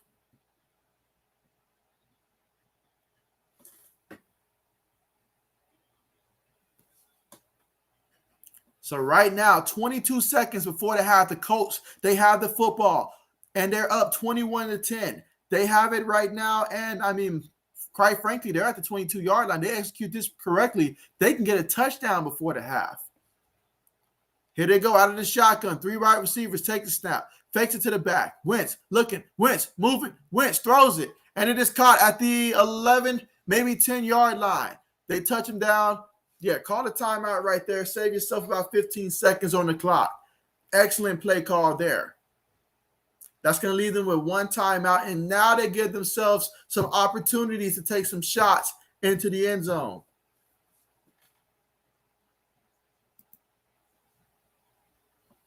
Yeah, now they give themselves some opportunities to take some shots to the end zones here. But they're at the 11-yard line. So far on this drive, 8 plays, 64 yards, 1 minute, 31 seconds left to go. I will say this, though. The Jets defense, they have not done a great job so far in this one in slowing down the Colts offense. And it doesn't help yourself when you shoot yourself inside the foot. I said it before, and I'll say it again. You only come with 2 feet. So if you keep shooting yourself in the foot, sooner or later, you're not going to have any feet left to shoot. And that's what's happening in this game. I mean, all the fumbles and stuff. And then obviously with Mike White hurting his wrist and stuff, that's playing a role as well. But you cannot continue to have mistakes. And it's not just the Jets fumbling the ball, but hey, the Colts, they've recovered their fumbles. But here they go out of the shotgun. 4 wide receivers on the play, 1 running back.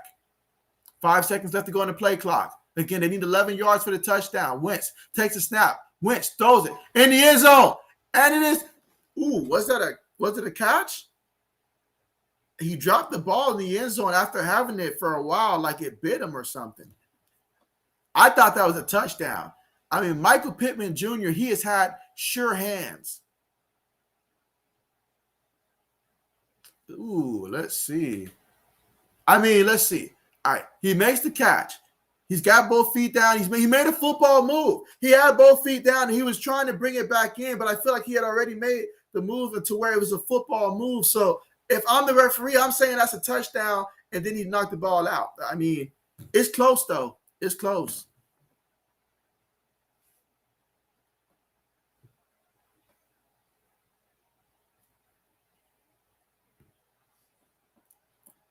Yeah, I think they're going to look at this one.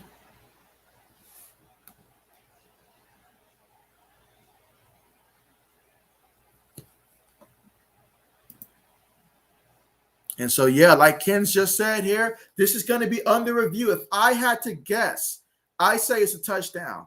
From what the NFL explains to us about making a football move, it's clear he had both feet down and he had control of the ball. He caught it with his hands, not his body. Both feet's already down. He's basically in the process of that third step, and he's bringing it down because he's already made the catch and stuff at this point. The defender just so happens to knock it out, which would have been a fumble had it not been in the end zone, but he's already got the touchdown at that point.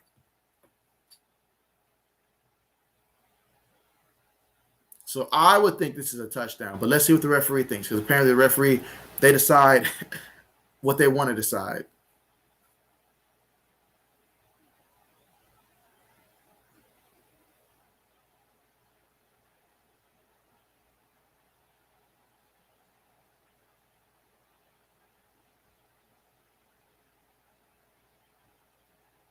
All right, let's see what they say. Do they agree with me? Is it a touchdown or will it be incomplete?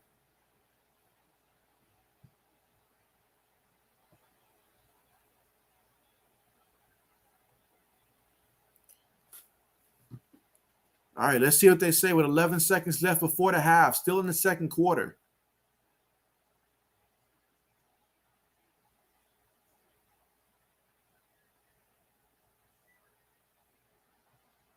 All right, it's like I said, that's a touchdown. That's a touchdown for the Colts. Give it to Michael Pittman Jr., the sure-handed wide receiver there for Indianapolis. And that's a touchdown. So, yeah, how about that? A touchdown for the Colts. Fresh off of the performance, that was extremely disappointing ending to the last game. They're coming out and making a statement in this game right here. That was a big touchdown. That one right there might have been the one that broke the camel's back. If you're the Jets, you got a lot you got to think about, because when you come out there, you might need to try a surprise onside kick or something like that. Try to give yourself an extra possession or something. But the kick is up and good. So the Colts are up 28-10.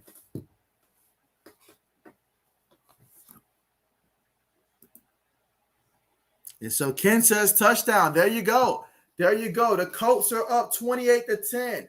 We've got it, let's see, about 11 seconds before the half.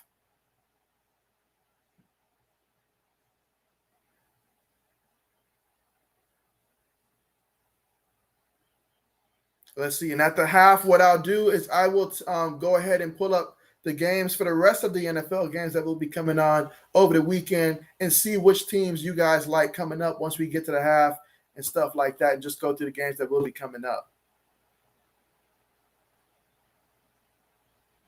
But again, the Colts are up 28-10 right now. I see they added an extra second up there. So, yeah, 12 seconds left before the half.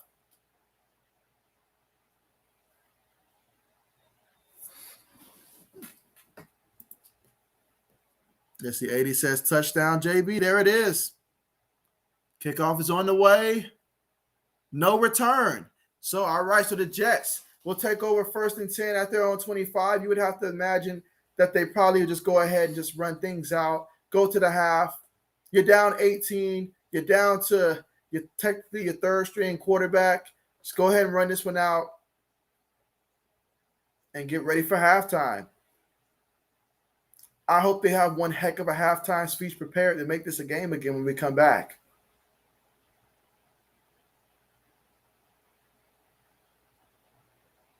All right, so they're about to go out there and take a knee. All right, they take the knee, and that's going to be the half right there. So at the half, the Colts lead this one 28-10 over the Jets. So far in this one, Carson Wentz, he is 15 of 18, 146 yards through the air, 2 passing touchdowns, no interceptions, hasn't been sacked. But it doesn't stop there for the Colts. On the ground, as a team, 17 carries, 134 yards. They're averaging 7.9 yards a carry as a team. They also have 2 rushing touchdowns in this one as well. So 2 passing touchdowns, 2 rushing touchdowns, a difference of about 12 yards more passing than rushing. You're talking about balance. That's how you draw it up right there. 18 pass attempts, 17 runs. I mean, it doesn't get more balanced than that. I mean, anything they want to do, the Jets aren't stopping it. They can't stop it right now. It's like they used all their defensive energy against the Bengals, and they left it out there. Literally left it on the field, never recovered it right now. And then in addition to that, I mean, you look at what these running backs for the Colts have been able to do also in the passing game as well. You've got Hines, 4 receptions, 34 yards as well. Jonathan Taylor, 2 receptions, 28 yards as well. You know, Michael Pittman Jr., he's got him a touchdown, 4 receptions, 45 yards. So the Colts right now, they're putting in work, you know. And as for the Jets, I mean, they came out firing the ball, passing the ball, especially when Mike White was in there. He's 7 of 11, 95 yards, 1 touchdown. But since he got hurt, Josh Johnson came in, 3 of 6, 62 yards. He's averaging about 10.3 yards to completion. But he's got no touchdowns, no interceptions, been sacked 1 time.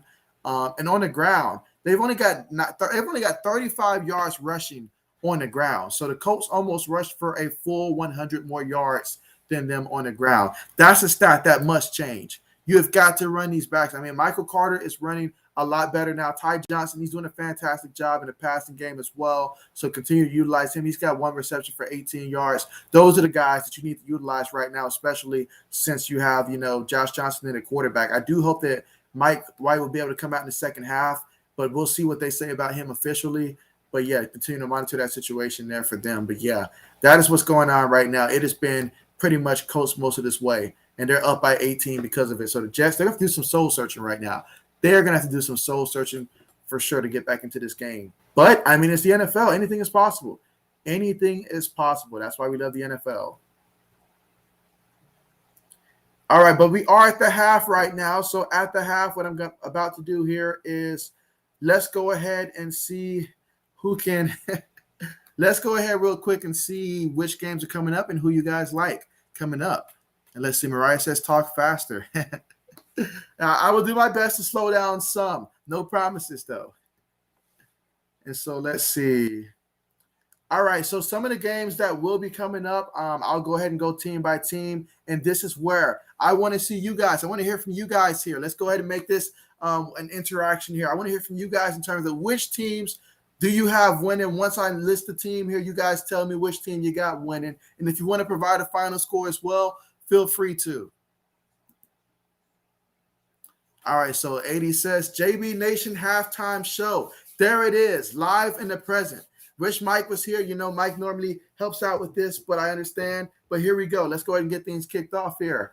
All right, so first up, we've got the Raiders. I mean, my goodness, the Raiders have made the headlines the last couple of weeks for the wrong reasons here. But one thing I will say about them is that they're still going out there on the football field. Derek Carr, he has shown me a lot of leadership. He's shown me a lot of growth this year. So the Raiders on the road against the Giants. The Giants, they're a sneaky team. I honestly feel like the Giants are a team that when you see them coming up, you're like, oh, okay, we got the Giants coming up. This is going to be easy. Next thing you know, you're in the middle of the game, and it's like, okay, first quarter, they're still hanging around. We're at halftime. They're still there. Third quarter, why are they still there? Fourth quarter, we can't lose to this team. This is a team that we can't afford to lose to.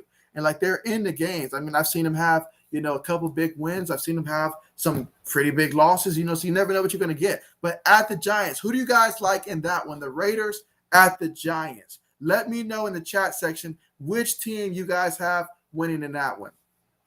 All right, so you've got 80s first. 80 says he's got the Raiders winning 35-17. So he thinks the Raiders are going to come out and play inspired. So much so, he had to change their spelling here. So absolutely. Let's see. Michael's got, all right, so you say win by 17. Okay. So we're getting some love here for Las Vegas here. I feel like, yeah, I know in my prediction video I had the Raiders winning by, like, how much did I have them winning by? I think it was like 3 points, 3 or 6 points, something like that. I had it a one possession game and all like that. But I mean, I hope that Hunter Renfrow has a game of a lifetime at that receiving position, and Darren Waller, hopefully he'll be back as well, fully healthy to go. But I hope that those guys get going, you know, Josh Jacobs, all of that stuff. But yeah, I would love to see it be something like 35-17. Y'all know how I feel about the Giants and all like that.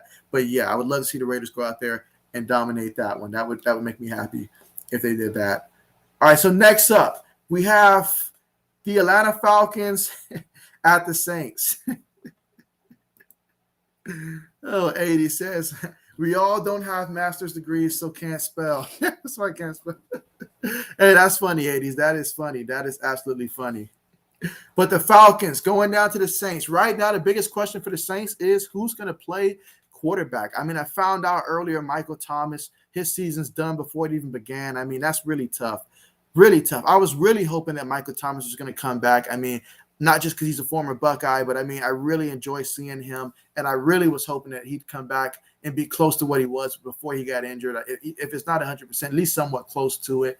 But, I mean, to miss a whole nother season, I know that's got to be tough because he's rehabbing hard, and I know that's got to be tough on him. So definitely hoping that he's going to be able to return at that point. But I know Jameis Winston being out for the rest of the season, oh, my goodness, that is a major loss. I feel for him. Someone is trying to come in and reestablish himself as a starting quarterback. He took the whole year behind, you know, Drew Brees to learn behind him, finally got his chance just to have it snatched away from him just like that. In a game against his former team, I know that had to hurt right there. Whether it's Trevor Siemian in a quarterback or if Taysom Hill, which I know he's coming off of that concussion thing, so whether or not they choose to, you know, utilize him or how much they utilize him, either way, I think the Saints win a close one over the Falcons. I forget my exact final score, but I know I had the Saints winning by either 3 or 4 points in that one.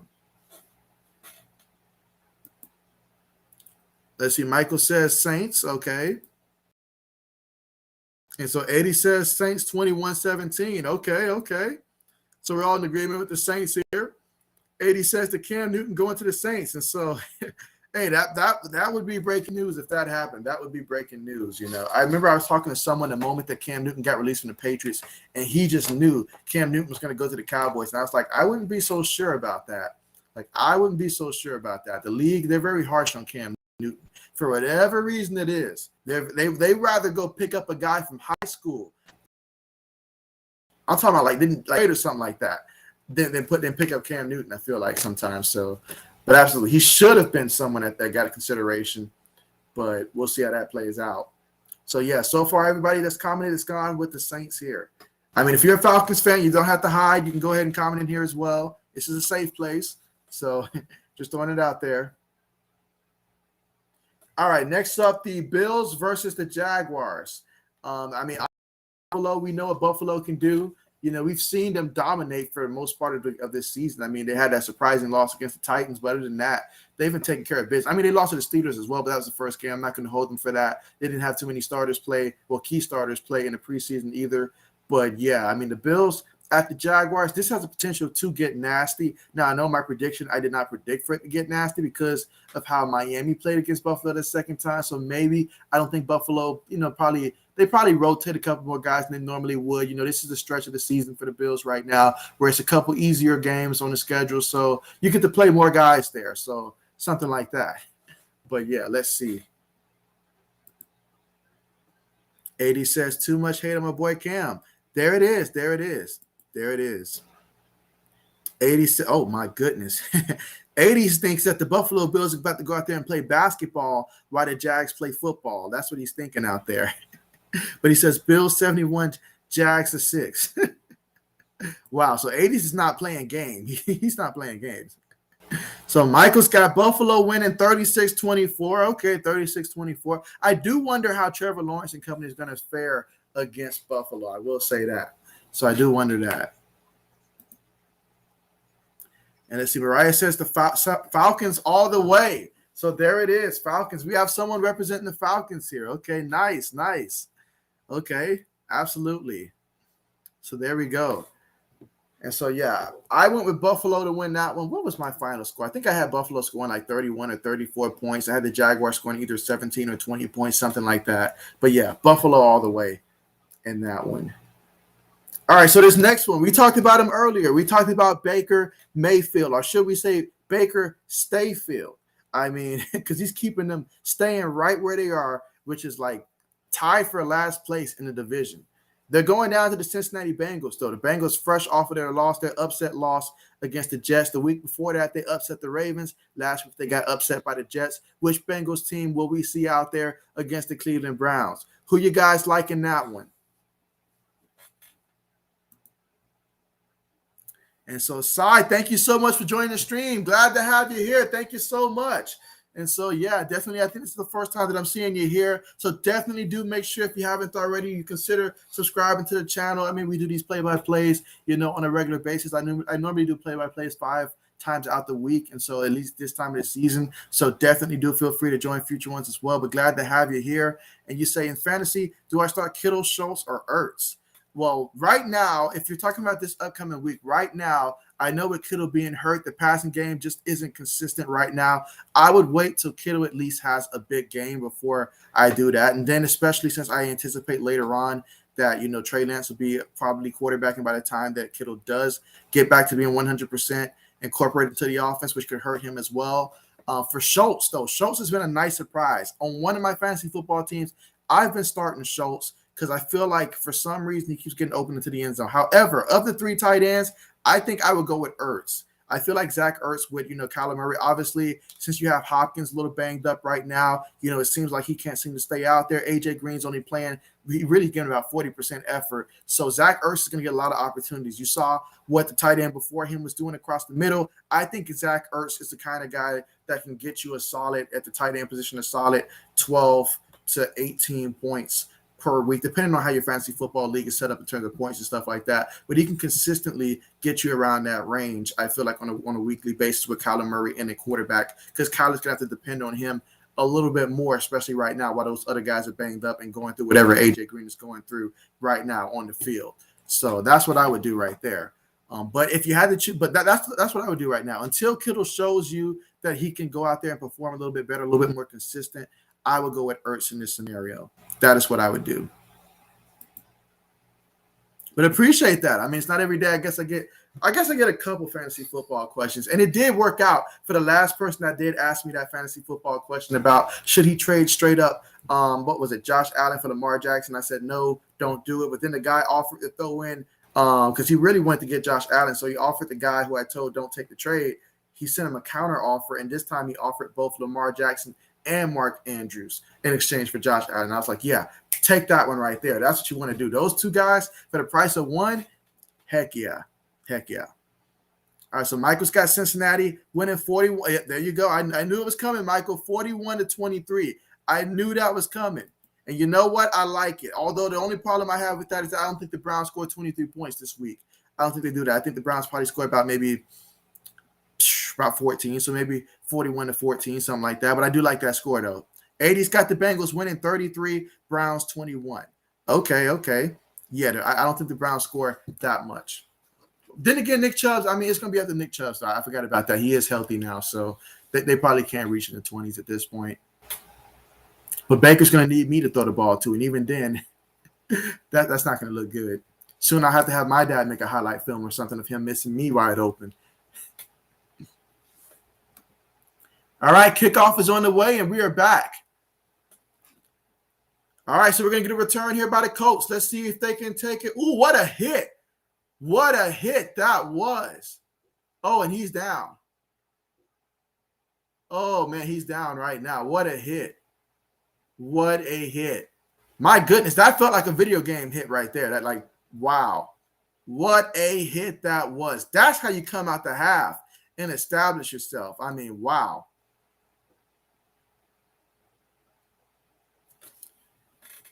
Definitely hoping that Rodgers is okay, though.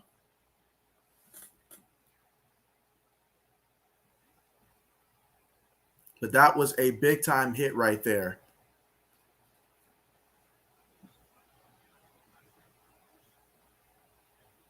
All right, so, yeah, they're going to continue to look at him.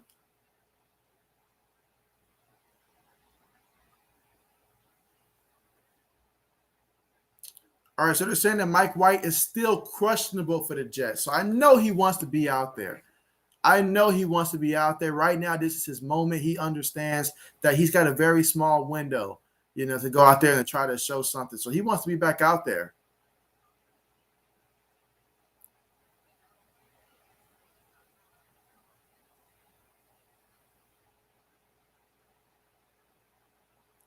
All right, but here we go. 1st and 10 for the Colts at their own 16-yard line. Rodgers is being, let's see, he's walking off on his own right now. That's a good sign right there. That's a very good sign right there. He's walking off on his own. Glad to see that for him.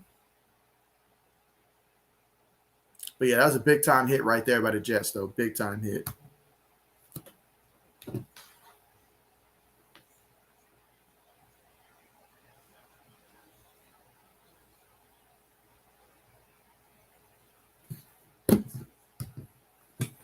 All right, here we go in the shotgun. You've got 2 receivers towards the bottom of the screen. Got 2 tight ends towards the top of the formation. 1 running back. It's Jonathan Taylor. Went in the shotgun, taking his time. 5 seconds left on the play clock.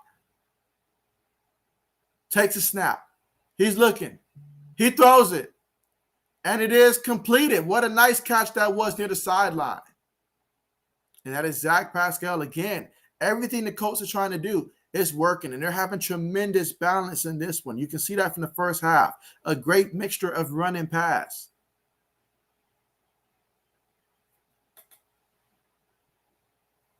When you give Carson Wentz as much time as he had today, he can pick you apart now. I mean, if you give him time, I mean, he can pick you apart now. If you want to make Wentz in the pocket, you're going to have to get pressure on him. Hines goes in motion, takes a snap, hand it to the back, Jonathan Taylor. Taylor, he picks up about 2 yards on the carry. It's going to be 2nd and 8. If you're the Jets, you cannot allow the Colts to come out here and score a touchdown on this opening drive. No, you have got to make your stand early in this one and force them to have to punt the ball and get the ball into the hands of your offense.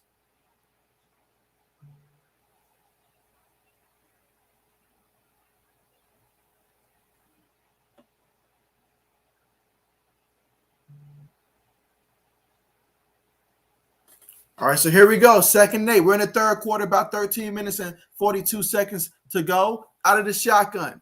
2 tight ends, 2 wide receivers, 1 running back. Takes a snap. Hands it to the back. The back, he's looking. He bounces off of the defender. He's still on his feet. Somehow, he turned that into a 5-yard pickup when he should have lost 2 yards on the play. But somehow, that's Jonathan Taylor for you.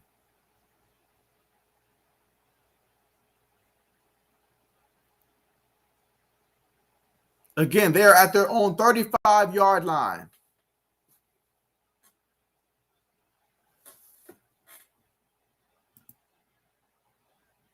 Let's see. Michael says if Indianapolis scores a touchdown, it's over.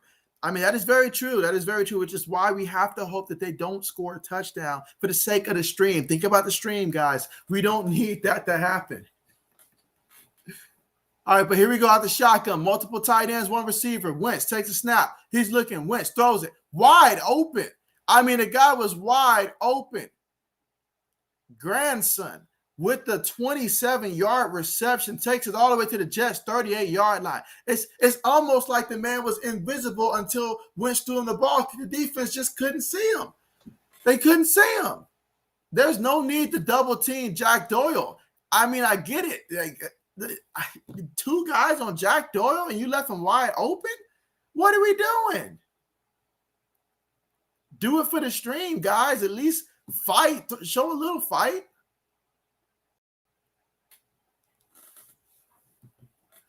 Well, they're living up to the 2-5 record, that's for sure. Three receivers, one tight end, one running back. Wentz takes it, fakes it to the back. Wentz moving. Wentz looking. He's going deep. And nice catch right there. Takes it all the way to the 7-yard line. So 5 plays, 77 yards, 2 minutes and 52 seconds in terms of time of possession. Carson Wentz, he has all kinds of time. I don't even think that these are legitimately the Jets defensive linemen out there anymore, guys. I just don't feel it. I don't feel it. It's like they don't want to right now. It's almost as if they've been told to just go out there and don't even try this game. I mean, this is just too – I mean, what do we do? Who's guarding who at this point? Out of the shotgun, 3 wide receivers. Jonathan Taylor's the back in the backfield. Takes it. Hands it to Taylor. Taylor, he's running. Taylor runs to the line. Yeah, there's going to be a pickup of about maybe 2 yards on the carry. It's going to be 2nd and 5 coming up. Again, they just need 5 yards to get into the end zone.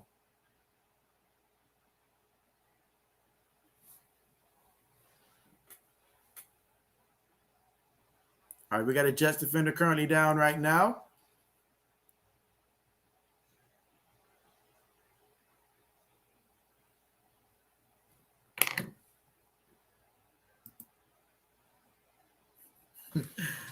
Yeah, I mean, wow, what is going on? And so fantasy football helper, what's up, bro? You say you got Taylor on your fantasy team, so you're a happy guy. Oh, I know you're a happy guy. You say you also have Pittman on your bench, so you might use him as trade bait. Hey, if you got the depth to do it, absolutely, man. I mean, now is absolutely the time. Believe me. And so, yeah, the person I'm going against, he started Hines because I'm in a 16-person league, so he's kind of got no choice but to start Hines, honestly. But yeah, I mean, I got Elijah Moore in this game, but since Mike White's not playing right now, Elijah Moore after that last touchdown, he has not got the ball in his direction again since that. So I need Mike White to come back and just, if you can't save the game, save my fantasy team. Just go out there and light it up. Throw it to Elijah Moore like you never had before, man. You two built a special connection tonight. But yeah, I mean, that's great news. You're off to a great start this week in fantasy football, especially if they continue to run the ball at the way that they've been and they keep Jonathan Taylor in, which is what I'm hoping. Don't put Hines in. Keep JT in and get him another rushing touchdown if you're going to score a touchdown. 80 says, yeah, ain't it? 80s, we had such a nice streak going, too, in terms of competitive games during the stream and stuff, and then the Jets come and mess that up and all like that. That's disrespectful. I say put Mike White in.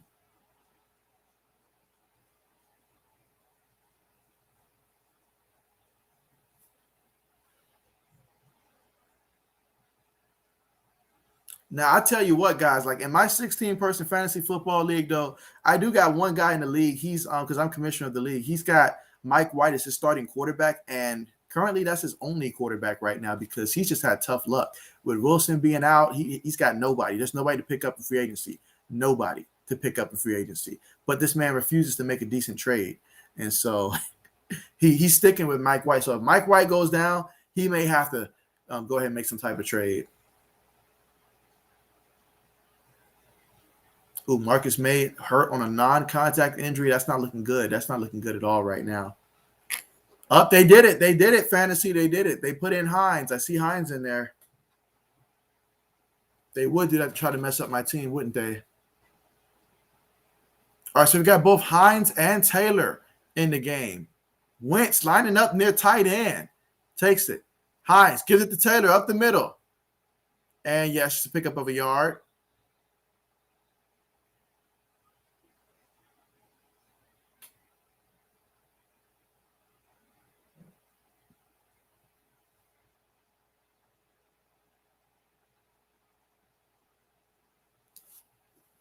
All right, here we go. 3rd and goal. Will they get a touchdown, or can the Jets at least hold them to 3 points here? If you hold them to 3 and you can get a touchdown, it's somewhat there. All right, so Wentz in the shotgun, 3 wide receivers. Takes the snap. He's looking. He had Jonathan Taylor, I feel like. He scrambled about 2 yards shy of the end zone. But I feel like he had Jonathan Taylor, and he could have gotten the end zone if he got the ball there quick enough. JT could have got you there. Because I feel like they left him wide open by goal line standards. Let's see. Fantasy says keep Hines away from the ball. Absolutely. Absolutely. What, they're going to go for it on 4th down? That's high-key disrespectful to the Jets. You're about to go for it on 4th down? All right, here you go. One back in the backfield. Okay. Wentz goes in motion. Okay. JT, can he get it? Can he get it? Nope, JT can't get it. It's going to go to the JETS. Oh, Taylor does not like that.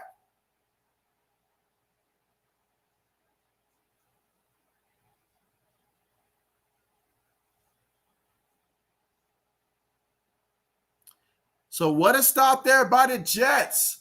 Okay, can they use this momentum here and try to get in the end zone here? That was a stop. I mean, it was a stop. So, wow, how about that? The Colts opted to go for it rather than kick the field goal. And I know they've had some kicking problems, but this close, I don't think that was it. They just wanted to go for the touchdown, finish the drive. It didn't pan off. Let's see if the Jets can do something about this.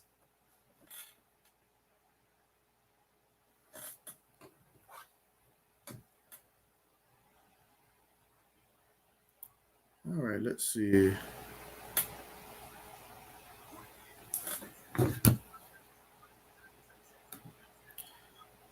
All right, so let's see. Now we're looking at, let's make sure this is the latest stuff here.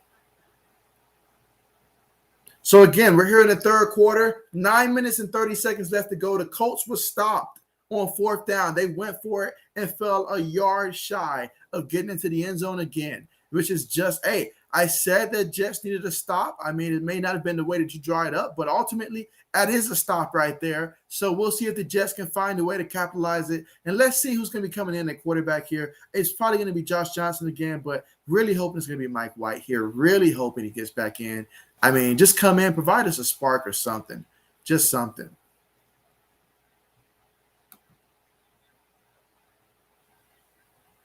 But whatever it is, protect the football. Like the Jets have got to protect the football here in this scenario. You cannot go out there and fumble. Can't go out there throwing an interception. You got to protect the football because you do not want to turn the ball over right here in this situation.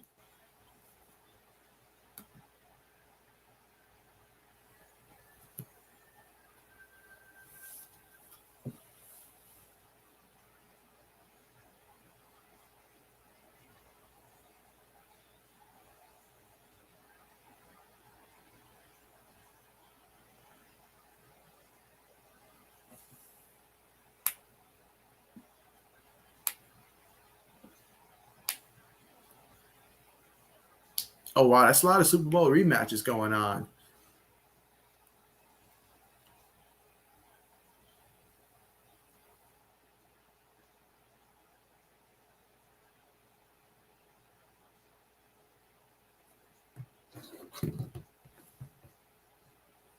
All right, so we are coming back from the commercial.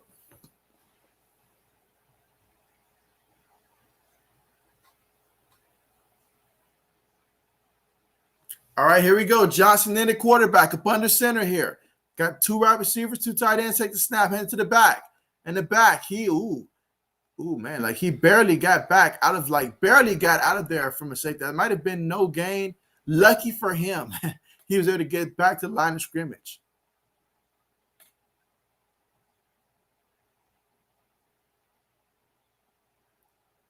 So they're hurrying up to the line here. Josh Johnson making sure the rest of the team knows the play. He's lining up under center here. Oh, yeah, that's a penalty. That's a penalty. The entire right side of the line moved before they snapped the ball.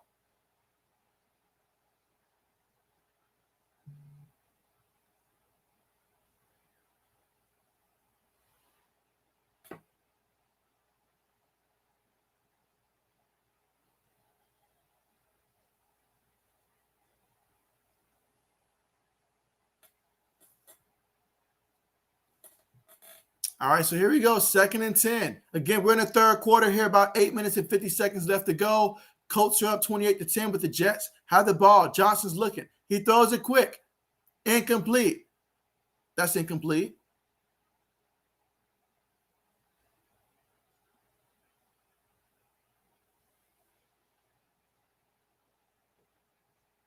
They need to target Elijah Moore. That's what they need to do. Target Elijah Moore.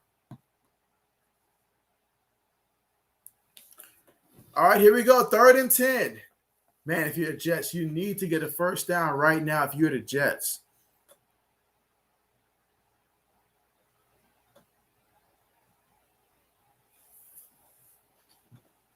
All right, they've got 4 wide receivers. They're lined up in the shotgun here. Carter in the backfield. Takes a snap. Low snap. Johnson throws it. It's caught. That's Crowder. Jamison Crowder picks up about 7 yards in the completion. So the Colts defense makes a stop and force 4th down to come up. That's going to be a 4th and about 3. So the Jets are going to have to punt the ball.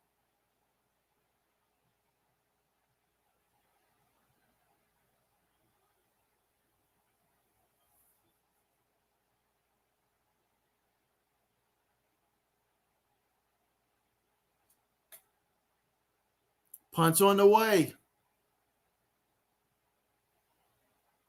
All right, we're going to get a return here. Okay, so he takes it all the way to about the 46-yard line, but there is a penalty. There is a penalty.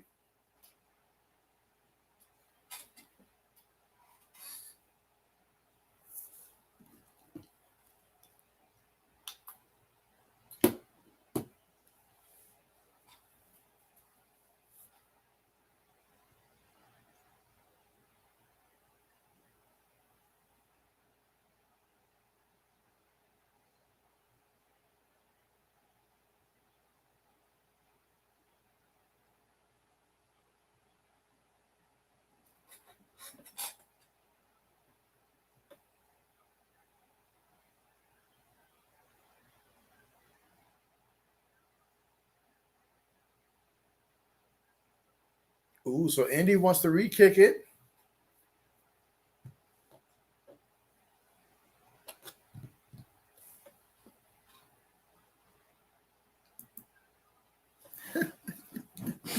So 80s. 80s says he's got the Chiefs winning 27. He says COVID-17. Wow. Wow. But 27-17, that's his score. I actually went with COVID in that scenario. Like 34-27. I don't know, like 27-20, something like that.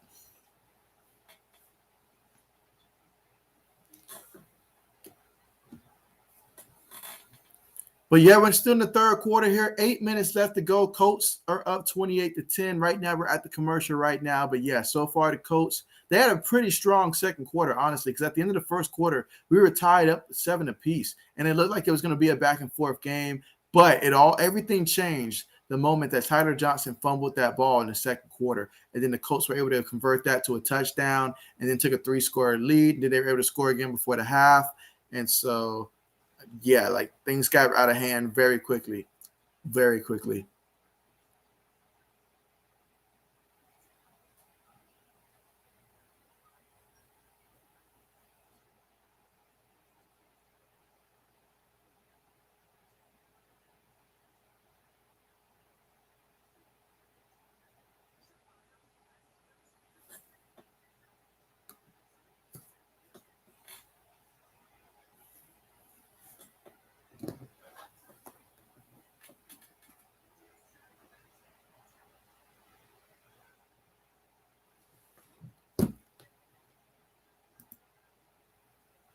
Let's see. 80 says, King Henry being out sucks. He doesn't play for my team, but love to watch him. And so, how I know that you wish that he did play for your team, though. I know you wish that. Heck, who wouldn't want him? Who wouldn't want him?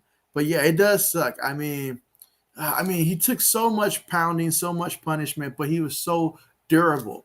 When you needed him out there, you can count on him to go out there. As a fantasy football owner, you draft him, you at least felt like he was going to give you at least 90% of the games and stuff like that. So to see that happen, though, man, that's tough. That's really tough. Definitely hoping he's going to be able to fully recover. And if you see him this season, great. If not, better luck next year.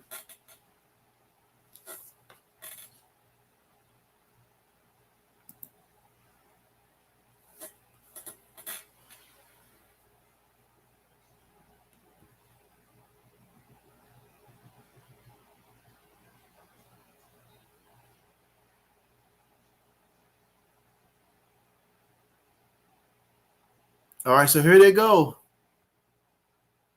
All right, so they've got, let's see, 3 receivers, 2 running backs. They got Hine lined up in the slot towards the bottom of the screen. The back in the backfield is Jonathan Taylor. Okay, they motion Jack Doyle back to the tight end spot. Hines goes in motion. They take the snap, hand it to Hines, and Hines, he's running. Look at him. Oh, my goodness. Oh, my goodness. Somebody get this man out of bounds, man. This is not cool for my fantasy football team, man. This man is going off.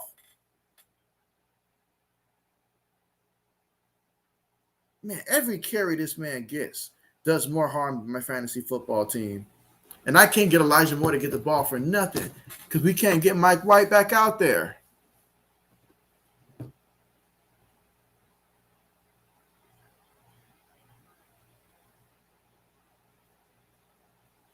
Yeah, but here they are, 1st and 10. They're at the 15-yard line of the Jets, though. They're trying to score again. Look at that, 23 first downs to 10. Look at that. Takes the snap, hands it to Taylor. Taylor, he's looking, nice stiff arm. Taylor, another stiff arm.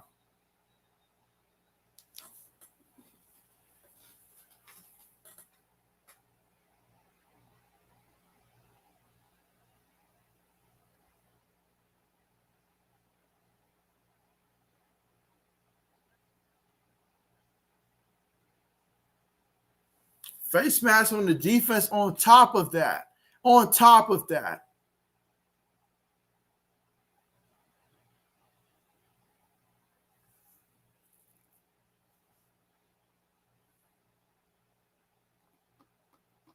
But yeah, 80s, going back to what you said, though, man, that's so tough, especially when I look at like Sunday Night Football. I think they play Sunday Night Football against the Rams.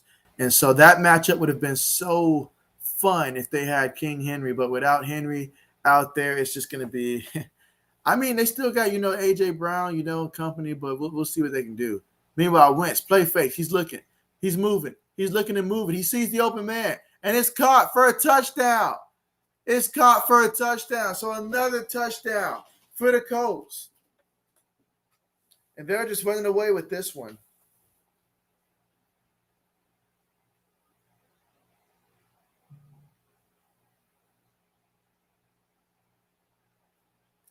So, yeah, the Colts are running away with this one. They currently lead 34-10. Let's see the extra point attempt.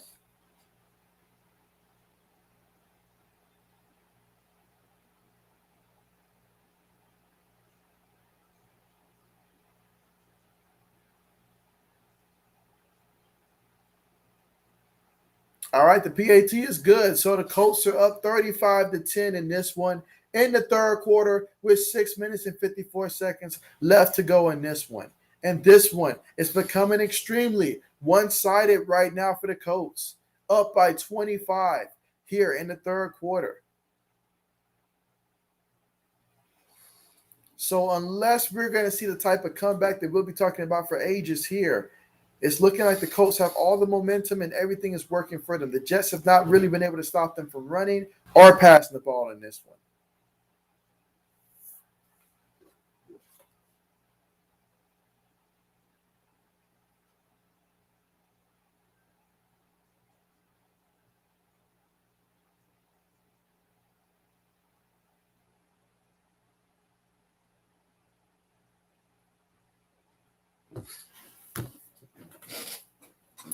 Well, at this point, I mean, they could at least try to help my fantasy football teams here out. So I need the Jets to start running the ball more.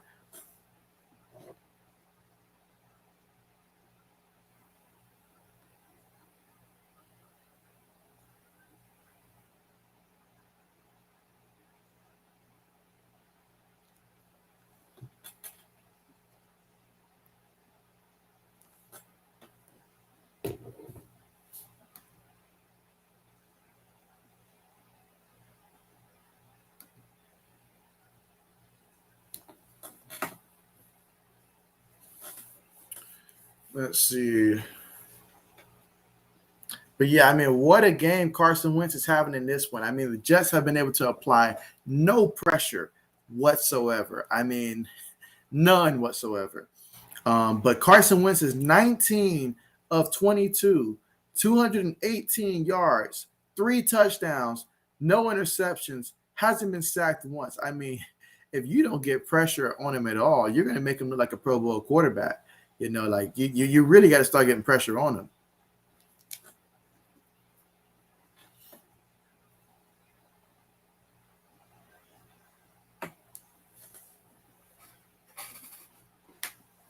I just feel this game would have been a little different if Mike White would not have gotten hurt and they kept him out as long as they have. That maybe it'd be just a little different.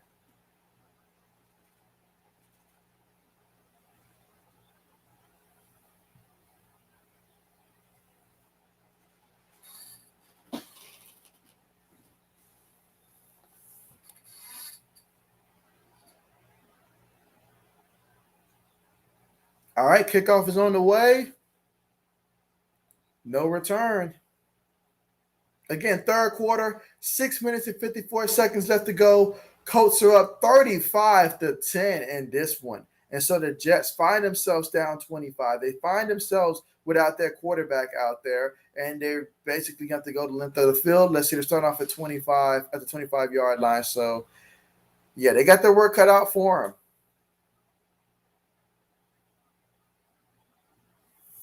They are pretty much down 4 possessions. But here we go. Josh Johnson in the shotgun. He's been a little bit of everywhere, and he's seen a little bit of everything. Receiver goes in motion. They hand it to the back. That's Michael Carter. He picks up about a good 5 yards in the carry.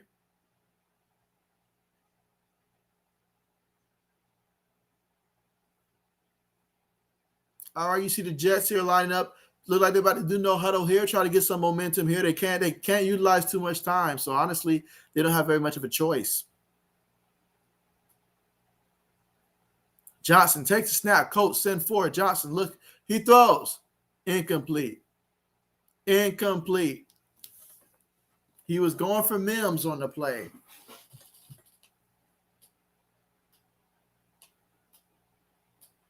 Let's see, 3rd and 6 coming up.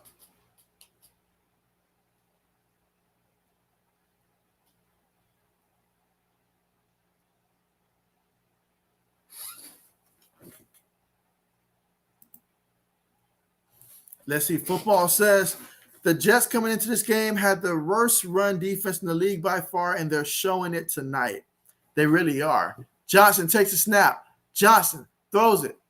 Incomplete. Incomplete. Incomplete. So once again, they're going to have to punt the ball. And unless their goal for this game was to try to get their punter into the Hall of Fame in the future, I suggest the offense starts moving the ball somehow, some way. It amazes me. You just beat Cincinnati. Like you forget how to play football in a couple of days just because you got a short week. That amazes me. Kick is up. Fair catch is symbol. Caught at the 22-yard line. So the Colts take over 1st and 10 at the 22.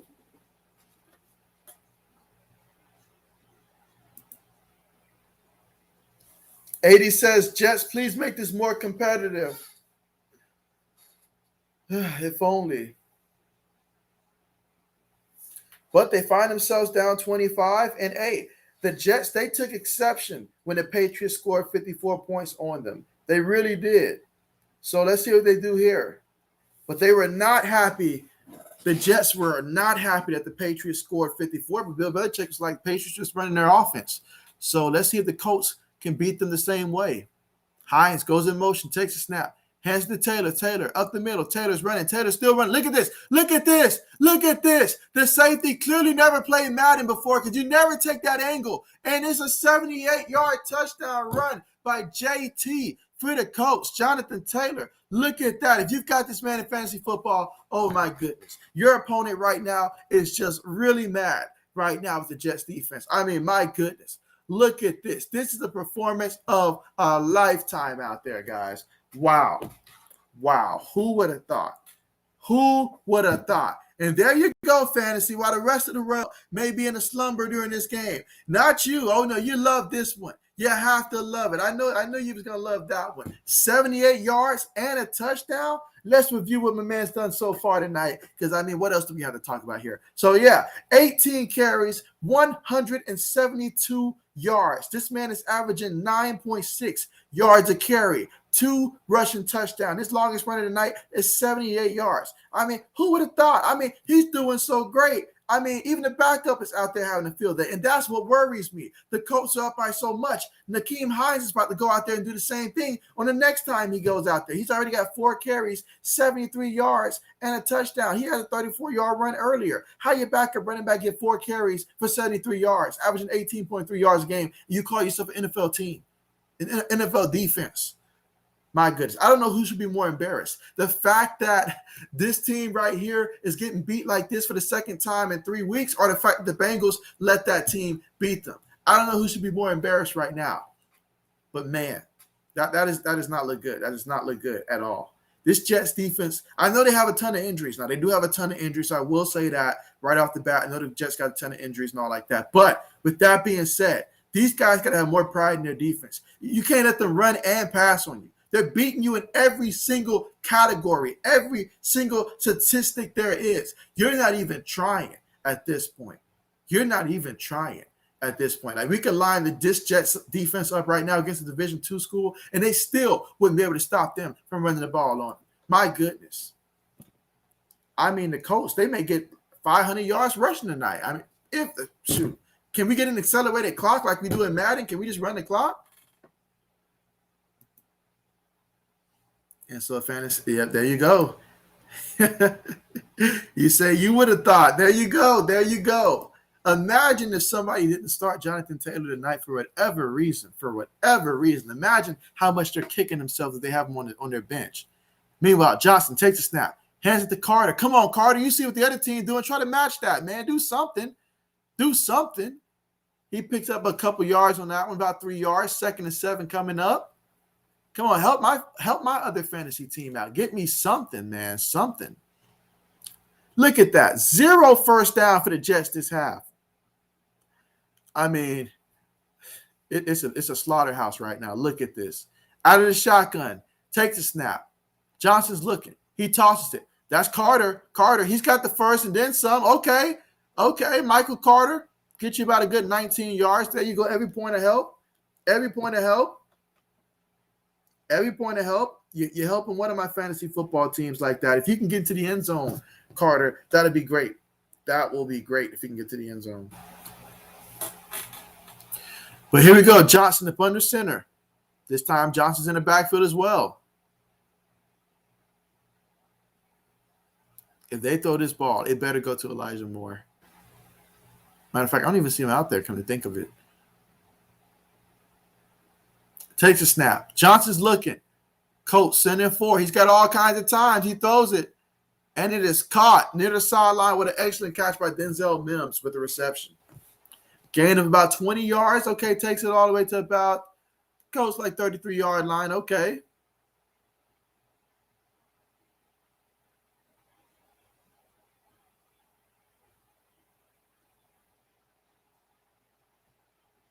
All right, so can Johnson get heated up here? Johnson up under center. Making adjustments here. One back in the backfield. That's Johnson. Let's see. 10 seconds on the play clock. Again, we're still in the third quarter. About 4 minutes and 14 seconds left to go. Takes it. Hands it. And let's see. It's going to be a pickup of about a good 4 yards by Johnson.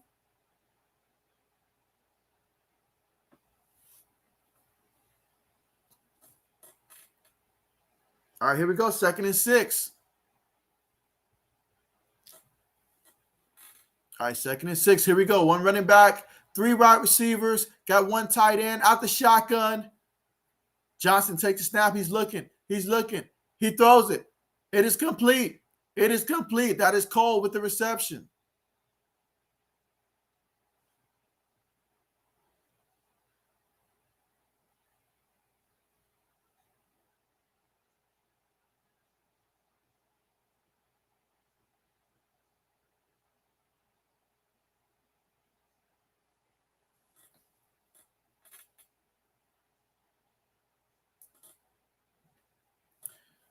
All right, so here we go. 1st and 10.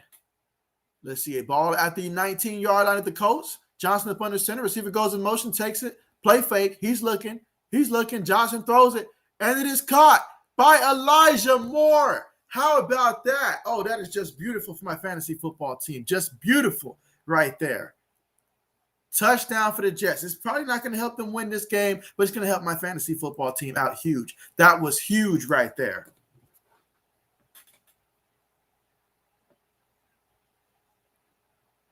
Now, this is what I'm talking about. This is huge right here for my fantasy team.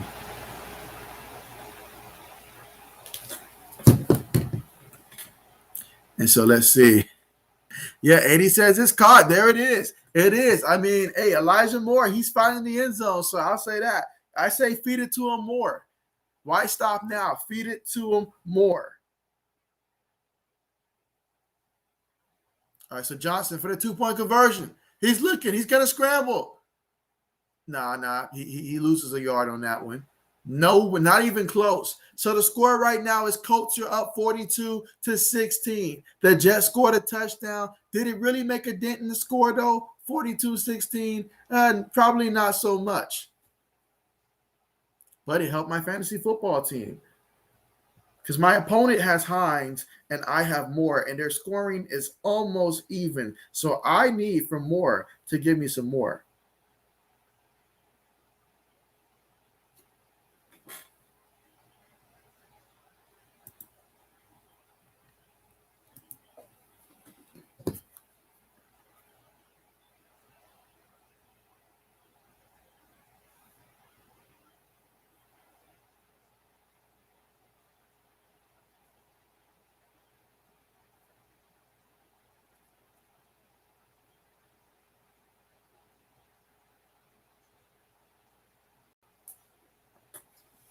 All right, but we are still in the 3rd quarter here with 3 minutes left.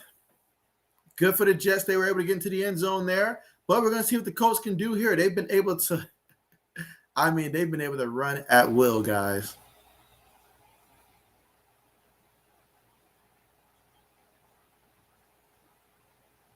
I tell you what, though, these running backs, they're getting in their steps tonight. They are burning some calories.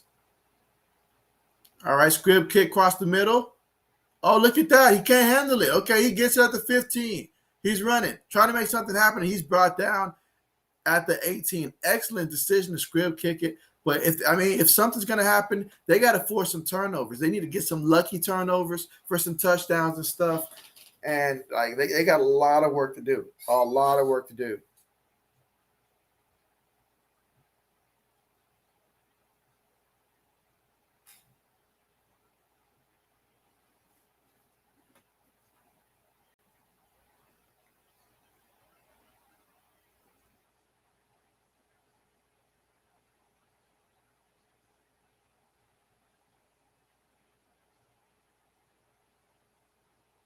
All right, here we go. Out of the shotgun.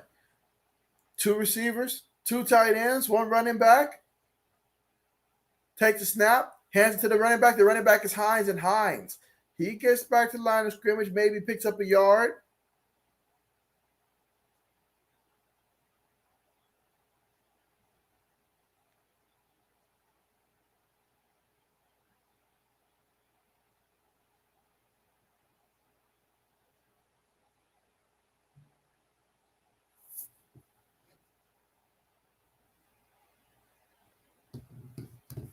All right, here it goes. 2nd and 9 out of the shotgun.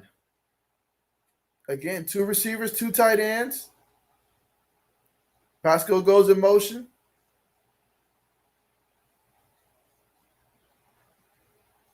Takes a snap. Hands it to Hines. Hines, he's looking for space. Get him. Get him. He loses a yard in the play. Well, they're going to say no gain. So, yeah, big third down coming up.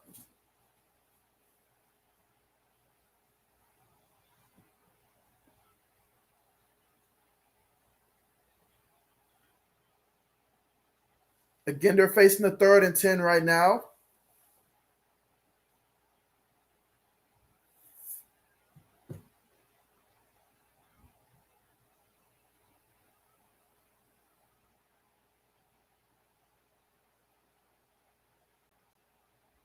All right, Wentz takes the snap out of the shotgun, steps up, avoids the rush, throws it. And it is, he had a man right there, but incomplete. He was aiming for Pascal on the play. It was there, but incomplete.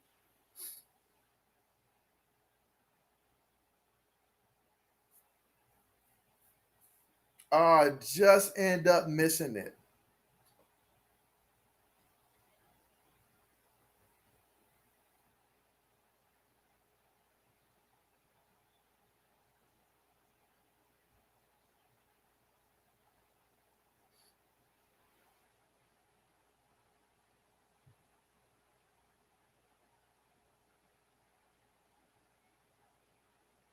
All right, punt is on the way.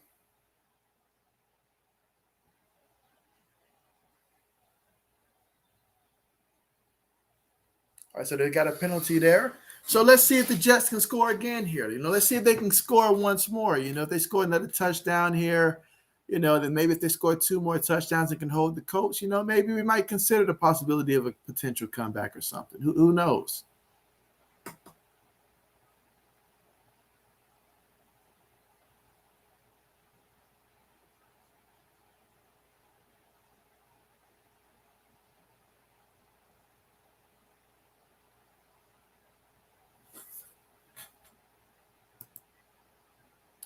And so, Jill, thank you so much for joining the stream. Glad to have you here. Thank you so much for coming through. And you asked, have you watched the Peyton and Eli Monday Night Football broadcast? And so I've been able to catch glimpses of it early on in the season. I know they didn't do it last time, but yeah, I've been able to catch some glimpses of it and stuff like that. Now, obviously, they do it at the same time that I'm streaming, so I can only see but so much of it. But yeah, I have seen some of it. And so, yeah, what are your thoughts on their broadcast? 80 says, I watched the JB Nation broadcast. There you go. That's what you subscribe to right there. The JB Nation broadcast. There it is. There it is. Absolutely. Absolutely. I want to see Peyton Manning bring Ty Law up there. That's what I want to see. Bring Ty Law up there.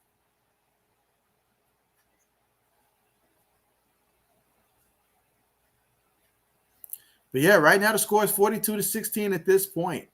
I mean, we still got a whole 4th quarter here. So yeah, I mean the Colts, they've already got on the ground 261 yards rushing and 3 touchdowns in this game. 3 touchdowns in this game. Like, my goodness. Let's see. 80 says Ty Law. Oh yes. I mean, ain't it? We really want to see him up there. Bring Ty, I fought the law, and the law won Ty Law out. That's what I want to hear from. See what he's doing right now.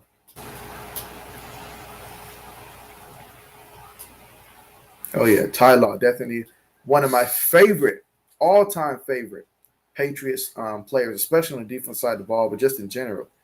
Favorite Patriots player.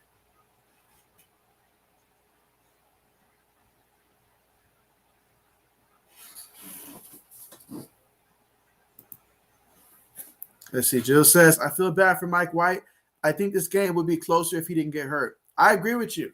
I fully agree with you. And the game plan was clear. They wanted to come out and really pass him. And that shows you the type of confidence that they're starting to develop in Mike White. After that last performance against the Bengals, you come out and perform against a team like the Bengals like that. I mean, you're going to get noticed. Over 400 yards passing in that one too. Oh, yeah, you're going to get noticed. You're going to get noticed for sure. Let's see. Was that a -1 yard? Absolutely. So I'm all with you on that one. All with you on that one. And I hate this for him because this is like he gets a small window before, obviously, we know before Zach Wilson comes back and stuff. So it's already a small window as it is to really go out there and try to impress, you know. But here we go. Josh Johnson, out the shotgun, take the snap, toss it to Elijah Moore. Okay, do it for my fantasy team. Don't go out of bounds. Don't lose yards, man. We're already close as it is. Don't lose yards. Go to them deep or something like that. Y'all losing, man. Y'all shouldn't be doing that stuff. Pass the ball to them beyond the markers here. Don't hurt my fantasy team in the process.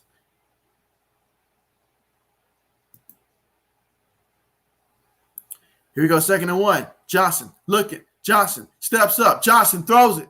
And it is caught across the middle. Let's see, who was that? That was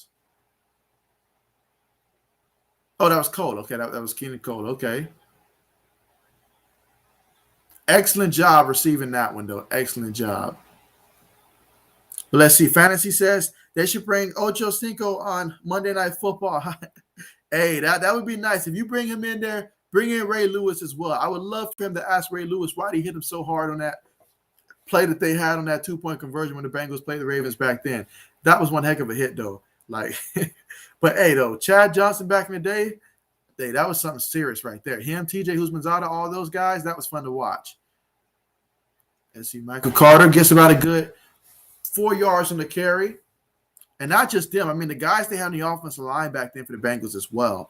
I mean, Carson Palmer, it's no wonder he was great in Cincinnati. They did a great job offensively of putting guys around them. The defensive players that they drafted, though, they just wanted to go out there and hit somebody. That's all they wanted to do, go out there and hit somebody. And the NFL's not going to let you just do that. Let's see, Jill says, if Mike White comes back next week and plays great again, could they have a quarterback controversy?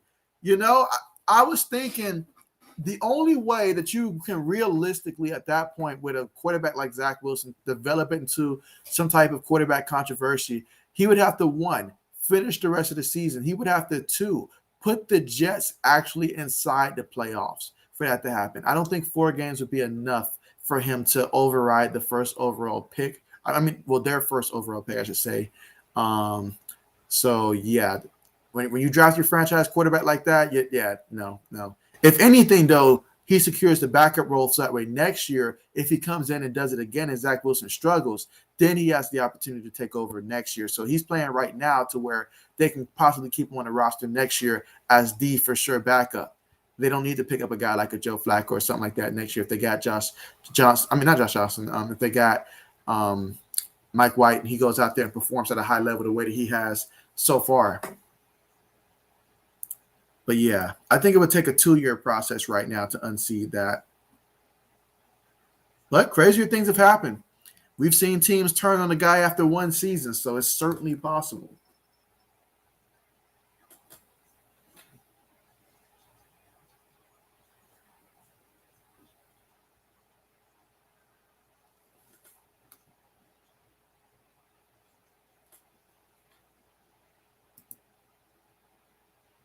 All right, so Jill says, what are my thoughts on the Chiefs? Oh, man. And so coming into the season, I'll admit I was one of those that thought the Chiefs would be like the top, team. I figured the toughest competitors were going to be the Browns, another team I was wrong about. I thought inside the division that the Chargers were going to be another playoff team, so I thought the Chargers would give them a difficult time. That seems to be the case there. I did not know the Chargers were going to have so far a better season. I say so far because the Chargers have dropped 2 straight now. But as for the Chiefs, though, like, offensively, like, I just feel like this is a rough year for Patrick Mahomes. I mean, football is a game about momentum and stuff, but I feel the Chiefs are at a very important part right now where they have to win. If they can start stringing some wins together, they will gradually, slowly start to improve, and they're not going to be a team that's going to be wiped out. I feel like they're going to be a team that we're always going to look at them for the rest of the season. They might be just outside the playoff picture, but I think they'll hang around until the last couple weeks and stuff like that. Then it's going to be up to them to keep winning and get hot. Meanwhile, incomplete. That's incomplete. So it's going to bring up, 3rd and 6 now? But yeah, that are my thoughts on the Chiefs right now. So I think the Chiefs, if they can just keep winning, they can hang around. I don't think that they'll win the division, but I think it's very possible they could surpass the Broncos. I think it is possible that at the end of the season, they can make it to where they're close with the team that finishes second. It's just going to come down to who has the stronger finish in that division. So I think their ceiling right now will probably be second place in the division, which, hey, as long as you're in a conversation for the playoff spot after the start that they had, that's not bad right there. So that's how I view the Chiefs. Obviously we know the potential they have on offense, though. Johnson throws it, and it is caught by Elijah Moore. There we go. There we go. Keep feeding Elijah Moore. Keep doing it. This is like the second week in a row I picked up the correct receiver off the waiver. Last week I picked up Randall Cobbs, and it worked out for me.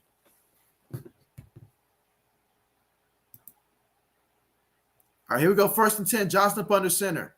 Let's see. Jill says the AFC seems wide open right now. You are absolutely right about that. You're right about that. You're absolutely right about that. And that's a good thing for the Chiefs, actually, the fact that the AFC is so wide open at this point of the season. But you come down and you think about some of the games that they played, like, okay, they played Buffalo. They got beat by Buffalo.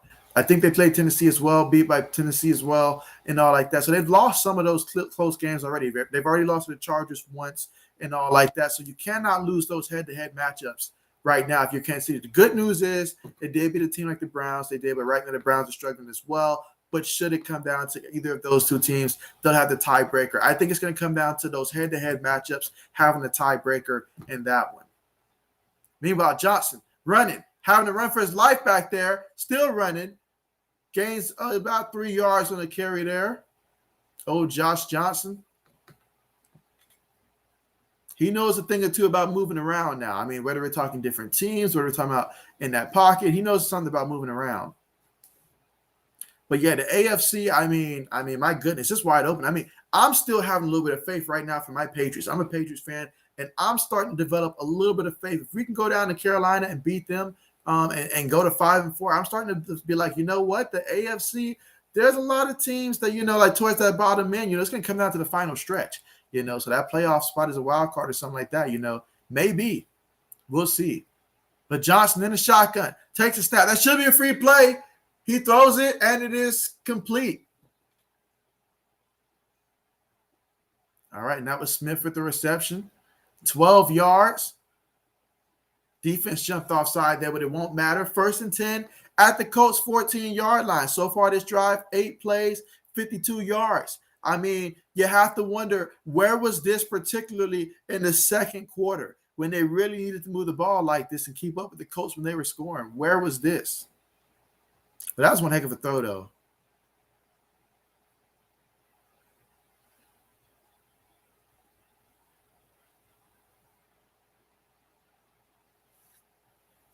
All right, so can the Jets score on back-to-back possessions here? Out of the shotgun, no backs in the backfield. Takes a snap. Colts send forward. He throws it. Caught by the tight end. Ooh, that's going to be a pickup of no gain on the play. So that's going to be 2nd and 10 coming up.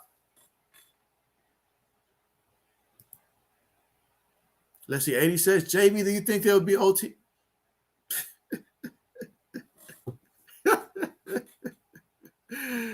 '80s, we've seen some crazy things now. I was saying that we've seen a lot of crazy things here, but I'm gonna go ahead and say no. We're not gonna get that. Let's see. Johnson up under center. 3 wide receivers, 1 tight end. Take the snap. Hand it to the back. That's Michael Carter. Come on, Michael Carter. I gotta get you in the end zone somehow, man. We gotta get you in the end zone. Just one time, get into the end zone. I don't care how you do it. Reception, run, just get into the end zone for my fantasy football team, man. Get to the end zone. Just because y'all not going to win don't mean you can keep me from winning. Gee.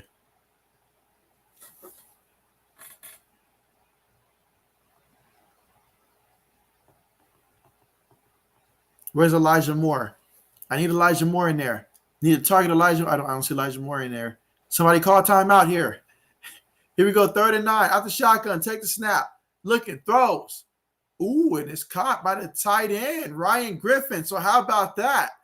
The 13-yard touchdown reception to the tight end. Wow. How about that?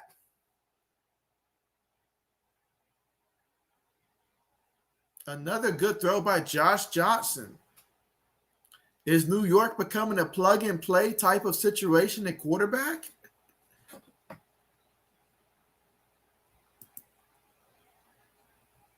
Let's see. Jill says, it's going to be a lot of fun to see what happens this month. It's the time when you find out who is real.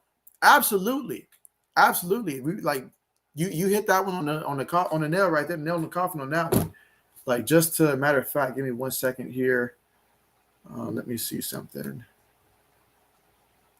All right, so yeah, just right now while we're about to go to commercial and all like that, I think we got some time here. But yeah, just going through some of the teams in the AFC. I mean, you look at the AFC East. I'll start with that. Obviously, you've got the Bills at 5-2. You've got the Patriots right now at 4-4. If they can go to 5-4, they haven't played the Bills yet. Not saying that they would beat the Bills, but they haven't played the Bills not yet. So that's one thing to keep in mind there. But those are two teams right now that can have some playoff aspirations there. In the AFC West, every team in that division has the potential for the playoffs. I mean, the Chargers, they're up by one game because they're coming off a bye week in terms of the loss and all like that. But three teams with 4 wins: the Chargers, Chiefs, and Broncos. And then you've got the Raiders at 5-2 and all like that. But obviously the Raiders, like, hey, they're taking a lot of losses off the field here, a lot of losses there. So we'll see if they can keep that up. But man, that entire division will be fun to watch when these guys play head to head. So that's going to determine that. Speaking of another fun division, the AFC North.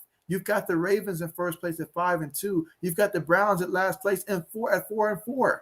You know, like, you've got 2 teams with 5 wins, the Ravens and the Bengals, 2 teams with 4 wins, the Steelers and the Browns, and the Steelers just beat the Browns. It's going to come down to those head-to-head wins. Matter of fact, the Steelers, they've won 3 straight in that one, but nobody's talking about them. They're 4-3, you know, but there goes that. And then in the AFC South, we know that Tennessee, you know, they've won 4 straight. They're 6-2. They just lost King Henry. Colts right now look like they're going to win, barring some type of crazy miracle. They should, and so that should put them at 4-5. So something to keep the conversation open for them. So there's a lot of teams right now still in the AFC that we're still trying to figure out, are you real or are you pretending? You know, we're still trying to figure it out. There's a lot of good teams that are playing, that are very good at disguising right now in the AFC. And we're still trying to figure that out.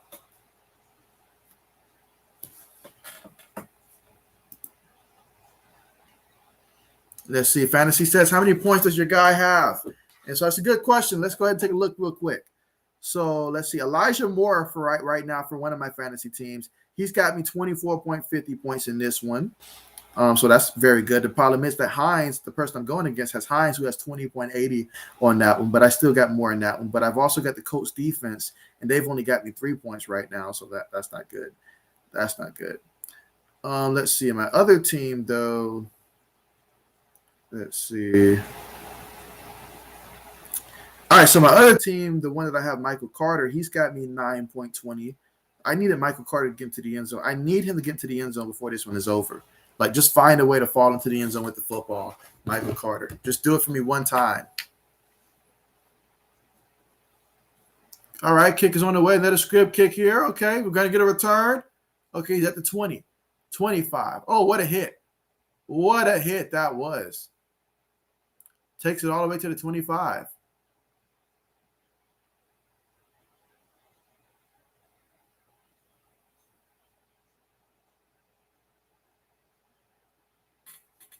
Oh, wow, look at that.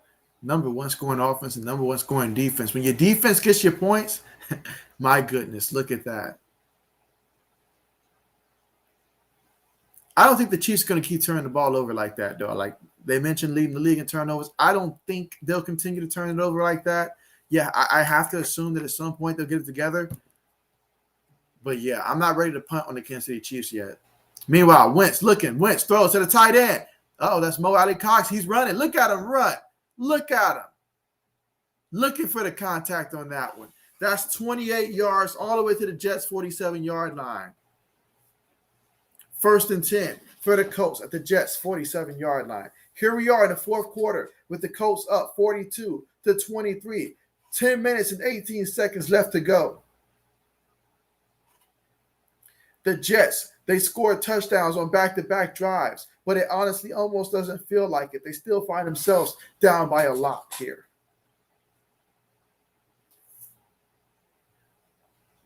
a 3-possession game, and the Colts have it in Jets territory now. Wentz up under center, 3 wide receivers, 1 back in the backfield, takes it, play fake. Wentz, he's looking, he throws it, and it is incomplete. It is incomplete. Oh, Wentz, he's wincing right now. What's going on? Did he hurt his hand? I know there was a fender that was close to him when he tried to throw that ball. But Wentz looks like he is. Ooh, let's see. But he looks like he's going to stay in the game. Okay.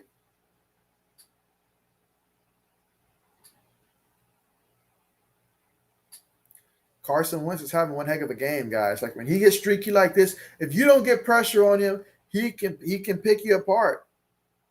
He could pick you apart. Takes a snap. Fakes it. He throws it. Oh, look at that. Michael Pittman Jr. I'm sorry, Michael Pittman Jr. Look at that. So that's going to be a first down after that 19-yard pickup there on a quick pass there. Way to get the ball out of his hand quickly. Let's see. Jill says, should Wentz be in the game anymore? I honestly would not have him in. The only reason why you can justify it is the fact that Jets did score on their last 2 drives. But even so, I probably would just have him just hand the ball off. We're going to melt the clock here, hand the ball off, and all like that. That's the only thing he'd be doing right now, just handing the ball off. But the Colts, they're clearly trying to get this offense cranked up for this season. So they're trying to pass. Wentz takes it. He's looking. Wentz, all kinds of time. Wentz going deep. Drop it. That's out, ref. You don't know what you're talking about. That's out, ref. Come on, ref. Help my fantasy team, man. That's out of bounds. Well, they say it's completed. Yeah, show me a replay, ref. Come on.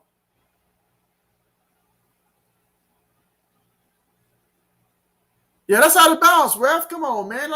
That's out. This ref don't know what he's talking about. Yeah, talk to him. That's out of bounds. Good call, ref. Good call.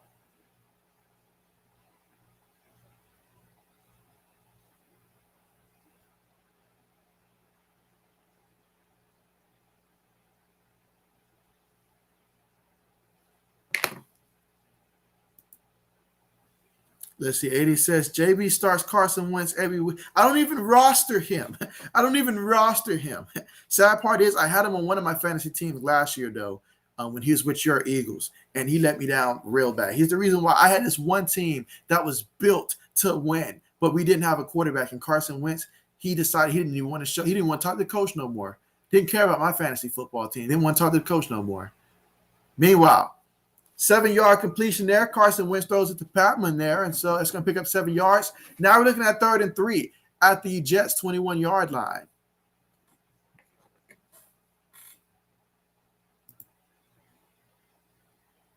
Jill says that Wentz reminds me so much of Andrew Luck. And so Andrew Luck, oh, man. I mean, Andrew Luck, he was pretty much given a Hall of Fame jacket before he was even drafted at that point. There's nothing Andrew Luck could have did out there aside from just, I don't even know, just leading the league in turnovers every year that would have prevented this man from getting a Hall of Fame jacket someday. I mean, he was already crowned before he even stepped foot in the NFL. Wentz up under center, takes a snap, play fake. He's looking. He's going deep, incomplete. Oh, he was going for Jack Doyle again. He was trying to make some fantasy football owner extremely happy by getting a pleasant surprise there.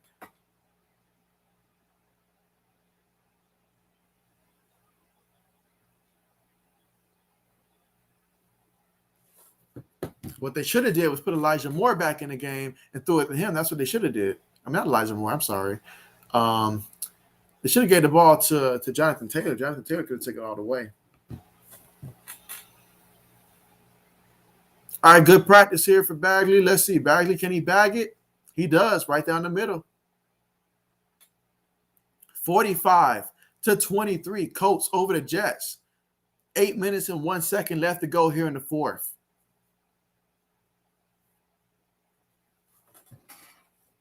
Now, if the defense gets a stop, there should be no reason to put Carson Wentz back out there. You just go ahead and let Sam Ehlinger go out there, run the offenses that he's comfortable running and stuff, those RPOs and stuff, whatever it takes. Just let him run that offense at this point, I would have to think, if the defense gets a stop.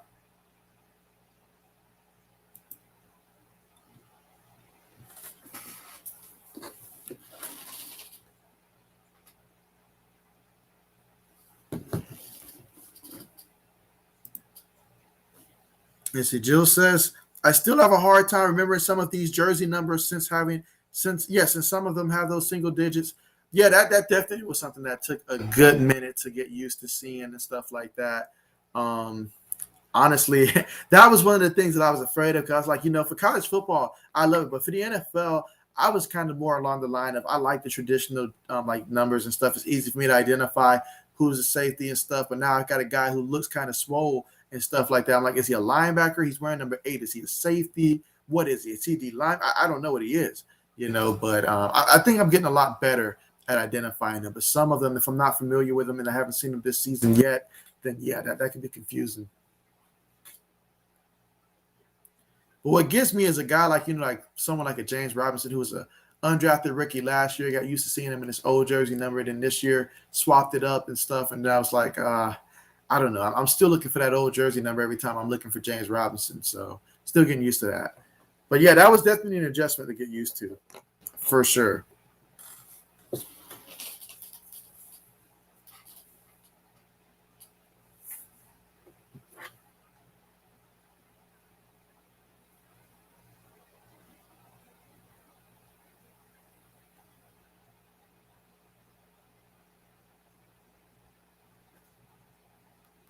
Yep, but we got about 8 minutes left to go in this one. Colts are up 45-23 in this one. 22 points. Can the Jets find a way to cut it down to 2 possessions and save themselves at least 6 minutes to go?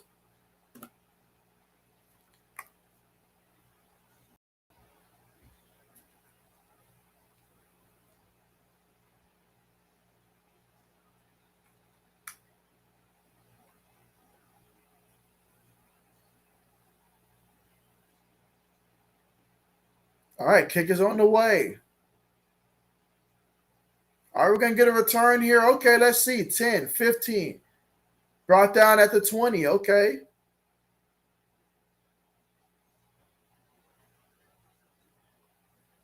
All right, so let's see. Josh Johnson coming back out there. This Jets offense scored on their last 2 drives. Let's see if they can go ahead and score again here and keep the streak going. I see Elijah Moore out there, so let's go ahead and try to get him the ball, coach. Not a bad idea. Just saying.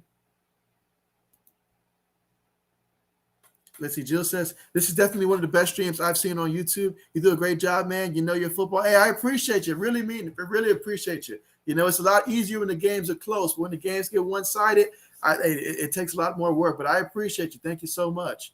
Let's see. That pass right there. Ooh, and that was to Elijah Moore there. And man, that's a loss right there. Let me double-check my fantasy football team. That got me worried again.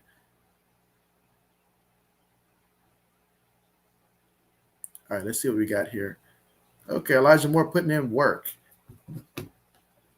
But yeah, I appreciate you. Appreciate you so much. Let's see. 80 says, yes, Jill, JB is the man. I mean, hey, we've had some really good streams now. We really have seen a lot of good streams here, whether we're talking NFL, college football. I'm just starting with college basketball. With the NBA. College hoops will be soon as well. Meanwhile, Johnson takes a nasty sack right there. A nasty sack right there, right up the middle. You don't want to take too many of those. But yeah, we've had some really good streams and stuff. I mean, heck, even 2 Saturdays ago was it when we got to see Penn State versus Illinois? That one went to 9 overtimes. Like, who would have thought that game would have turned into a 9 overtime one? But that was great. And so Jill says, how many streams do I do a week? And so, yeah, typically on a week, I do 5 streams, and my schedule goes like this. I stream Monday night football games, Thursday night football games, and Sunday night football games. So all the night primetime games are the games that I stream on this channel. And then for Tuesdays, I stream the NBA Now, like this would only be like my third NBA stream. This is obviously the NBA season just got started. I missed last Tuesday, but yeah, this will be my third one coming up here. So I just started that one, and I also do on Saturdays, like the early games. I will stream one of the early games that come on Saturday. And so I've already got my schedule up for the rest of the week. So whenever you're subscribed and have your notifications turned on, you'll be notified of when I set up future streams, and you can be able to see which games particularly I'll be streaming and all like that. But yeah, 5 times out the week is how many streams I have and stuff like that. So, and in addition to that, I also do sport news as well. I cover, basically any sport news for football. Now, since it's the regular season, I don't have as many sport news that I do during the off season. But during the off season, it's anywhere between 12 to 22 videos in a day sometimes. And so, like, I've already got more than 1,200 videos up just off of sports news alone. I think it's like 1,200, either 11 or 1,200, one of those two already. And I haven't even been on YouTube for a full year yet. But appreciate you for asking, though. Meanwhile, the Jets are attending to Cole right now. He looks like he's right now in some pain.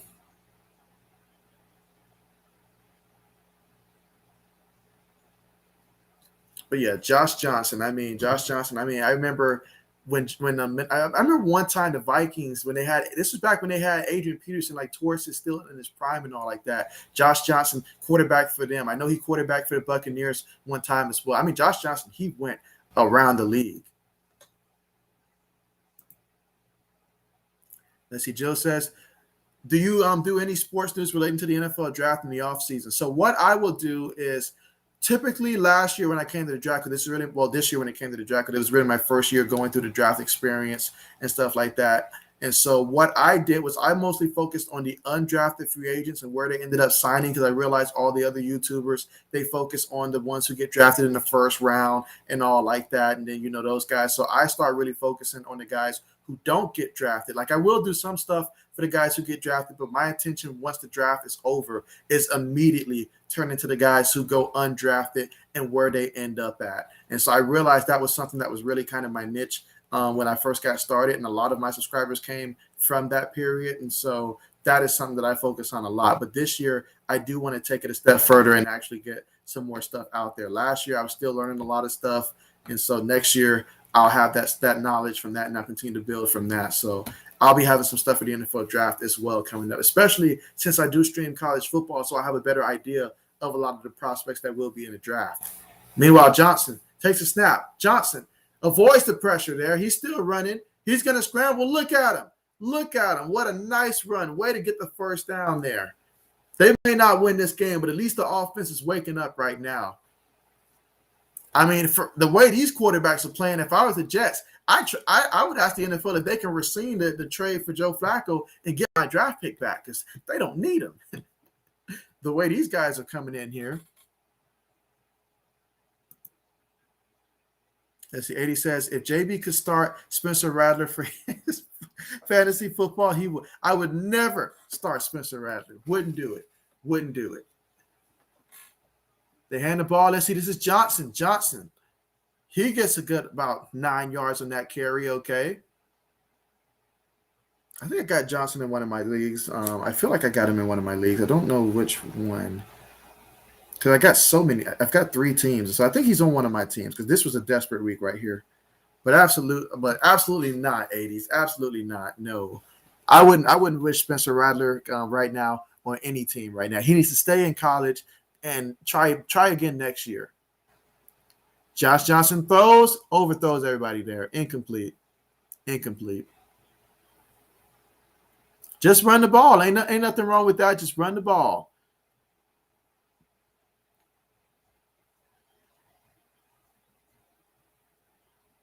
I need Michael Carter to break one. All the way. If he can do me that one solid, that would be great.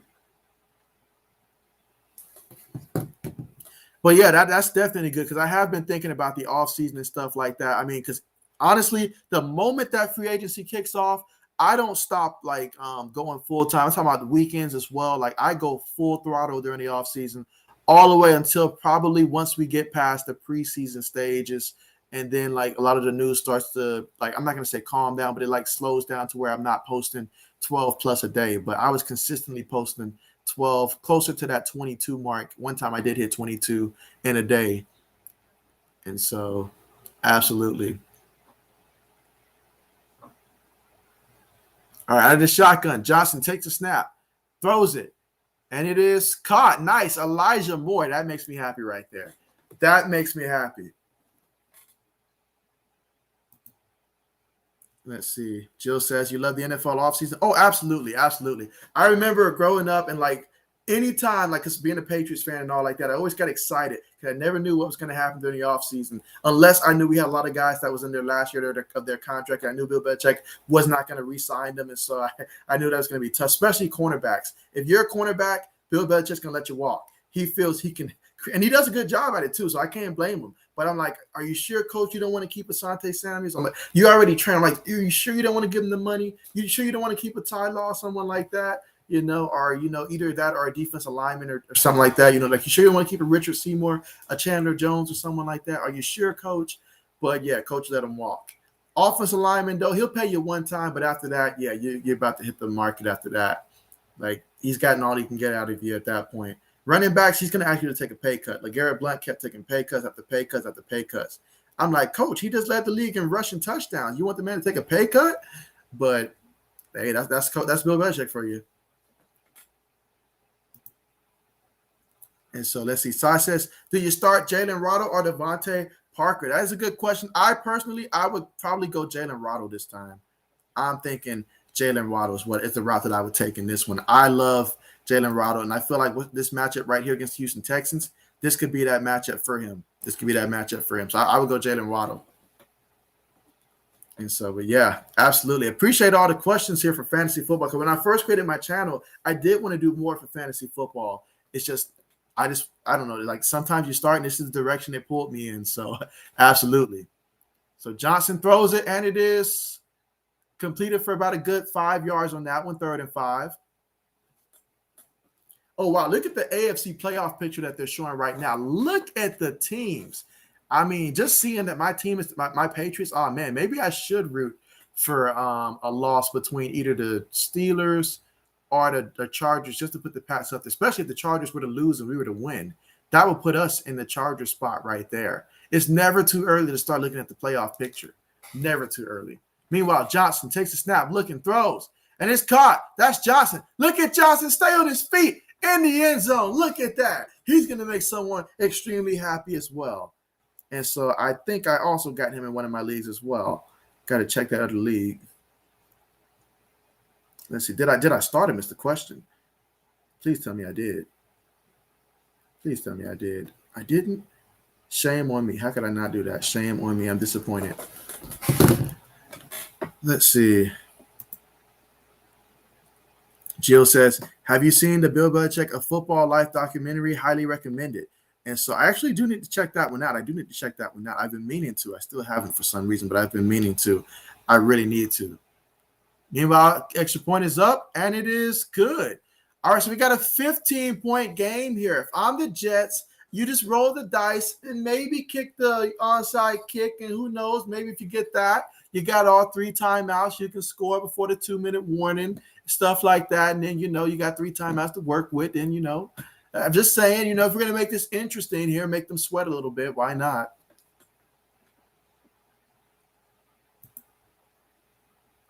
Let's see. Sai says, and also, who do I start, Jalen Waddle or Jerry Jeudy? Oh, when it comes to that, I still don't know how healthy Teddy Bridgewater really is. I know he's out there, but how healthy is he really? And I think that does impact them. But the Broncos, who are the Broncos playing this week? I need to check that out real quick. See who the Broncos are playing this week. I can't remember who they're playing this week. All right, so the Broncos are going against the Cowboys. Yeah, I don't like that one. I go Waddle in that one. I go Jalen Waddle in that one. I do not like that matchup right now with the Teddy Bridgewater that's currently a little banged up and stuff going against the Cowboys. I wouldn't do that. 80s know me so well. He says, JB calls the Bill documentary. It's a Wonderful Life. I love me some Bill Belichick. I've learned so much from watching and understanding this man. I even try to incorporate this man on, like, incorporate his policies in Madden as well. If a player overperforms and he wants to get paid too much, I will ship him out in a heartbeat and stuff like that. Like, I try to model Bill Belichick as much as I can in the video game. And so, look at that onside kick bounce. If it was just a little higher off that bounce, things could have got very interesting on that one. But Colts recovered that one. They're going to be able to run the ball here. They better not put Hines out there to try to run out this clock. I don't need him to get any more points than he's already got, so I hope the Jets are looking for it and actually stop him. Let's see. 80 says Sunday, number 4. Okay, so the Broncos versus the Eagles. Okay, JB knows what. Yep, I know what that means. I know what that means. I mean, in that matchup, though, I like the Eagles in that one. I like the Eagles in that one. Absolutely. November 14, I like them in that one. Meanwhile, Wentz up under center. One back in the backfield, takes it, hands it to the back. And that's going to be Jonathan Taylor. No gain on the play. No gain on the play. As Eddie says, Bill Belichick's son is in the movie. It's called Young Frankenstein. And 80 taking another shot at Bill Belichick's son there. Jill says, watch the Cleveland 95, a football life episode 2. That team was coached by Bill Belichick, Nick Saban. That's why they have the close relationship right now. And that's why Bill Belichick loves drafting Alabama football players. He absolutely loves it. I've seen him target so many former Crimson Tide players over the years. I mean, he also targets a good amount of University of Florida players as well. I have noticed that. Those guys tend not to pan out, though, when he drafts them, but I have noticed that. Outside of that, he's drafted a couple of guys from UM as well. I mean, obviously your Vince Wilforks, your Philip Dorsetts, guys like that. He's drafted them out of the University of Miami as well. So he's tried on a couple of guys now, but he loves going from Nick Saban, though. He loves that. Meanwhile, Wentz moving around, steps up. Oh, he's getting hit. He's getting hit. That's why you shouldn't be passing the ball right now. You should be running the ball. That's what you should be doing, is running the ball. If you run the ball every play, you'll make them burn all their timeouts and stuff. It's not like you haven't been running the ball successfully. You've been running the ball successfully.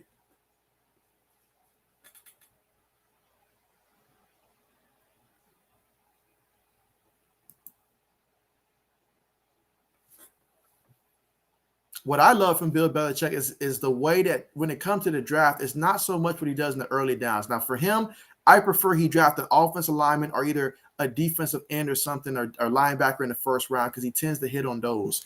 Other than that, don't draft any other positions in the first round. Same with the second round, he gets some rotation guys in the D-line. Don't draft the receiver, coach. Just don't do it. Don't do it. Don't do it.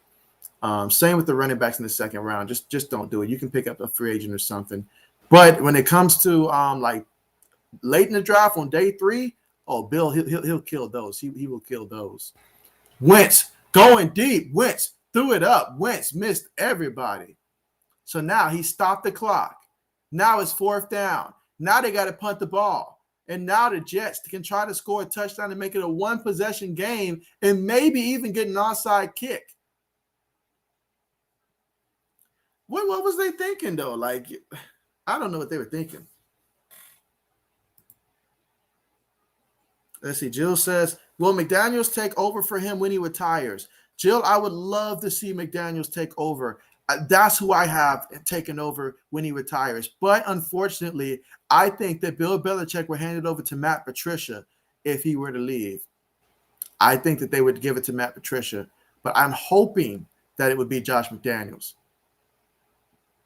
I am hoping so. I mean, after all, he did turn down that job in Indianapolis to stay with the Patriots. So therefore, I mean, I would like to think that he'd get the first nod. But I mean, with Matt Patricia, I mean, Bill Belichick thinks of him as, I don't know, his mirror, I guess. And so Old Man Mob is here. Speaking of another Patriots fan right here, Old Man Mob is back. There we go. And Old Man Mob says, I'm back, had to get a new phone. And he said, come on, Jets, don't let them score. Patriots be the only team to score 50 plus this year. And so, that's interesting. That's really the case. All the scoring that we've seen teams do and nobody else has had 50. I feel like did the Ravens not drop 50 on somebody this year? I don't know. Meanwhile, out of the shotgun, Jets, Johnson takes a snap. Johnson's looking. Johnson's going deep. And it is incomplete. Why? Because he wasn't aiming for Elijah Moore. That's why it was incomplete. Keep throwing it to Elijah Moore. It's working. It's working. I don't know why you try to fix something that ain't broke. Keep throwing it to him.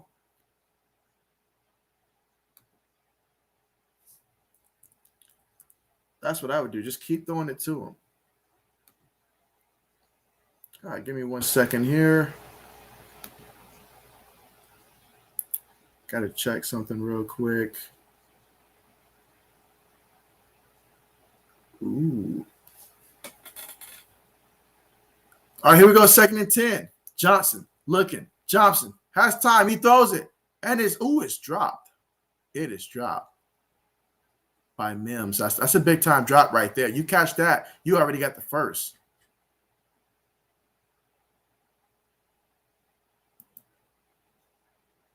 Let's see. Jill says, I feel like whenever Bill Belichick retires, it'll be sudden. He won't give the media any hints. I feel like, honestly, and I hope that this is never the case, but I feel like in order for Bill to step down and all like that, it's going to have to be something gets leaked or something like that he doesn't want to answer for, like the media for, and it just keeps coming up to where he just has to step down or something like that. So something like that I feel like would be how he ends up getting removed or something like that. Because if you're waiting on him to leave on his own, that's not going to happen. That is not going to happen. Meanwhile, the Colts trying to score. They do score. I think they got in the end zone.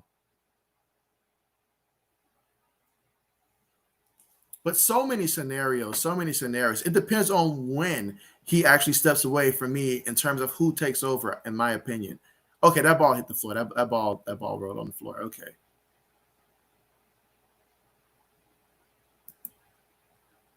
Let's see. Old man Mob, he's going to chime in. He says he's 50-50 on Josh McDaniels. Sometimes I like him, but his play calling has been going downhill for years now. And so I like Josh McDaniels a lot. I mean, I like him a lot more than our other options we would have. I mean, Matt Patricia, definitely give me Josh McDaniels 10 out of 10 times over Matt Patricia. He's just going to ruin the relationships with the remaining players that we do have and all like that. And then after finding out the whole thing with Malcolm Butler and stuff, they better not put him as the next head coach. Aside from that, I mean, are we going to wait for Bill Belichick's son to take over? Is that going to be the move? I mean, I guess that's a possibility, but I mean, I would find that unlikely, but I guess it's a possibility. But yeah, I would go Josh McDaniels. That's the route I would go.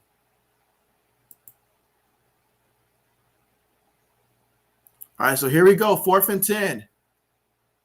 Out of the shotgun. Takes a snap. Coach sending pressure. Pressure's there. He throws it. And it is caught. Will he get the first down? He does get the first down. All right, so the Jets keep hope alive, as slim as it may be.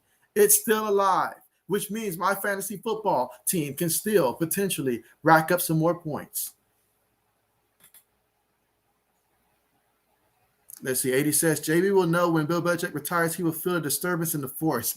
Absolutely. And it's caught. Okay, that's Crowder's going to get out of bounds. Okay. Oh, believe me, I will certainly know that for sure. For sure. Something just won't feel right.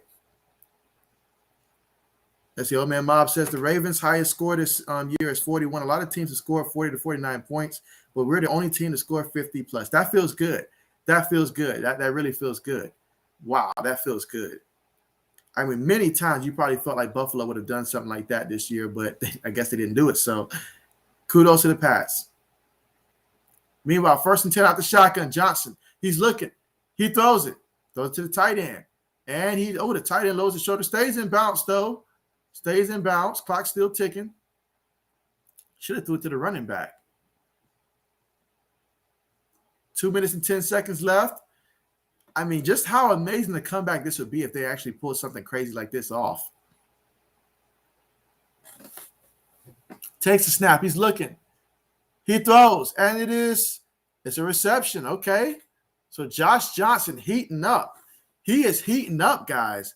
Let's see. 80 says, JB, how was your birthday? Hey, it was good. I appreciate that. Yeah, it was good. Very relaxed. Took the day off from work and all like that. So it was very relaxed, and I enjoyed it. I appreciate that.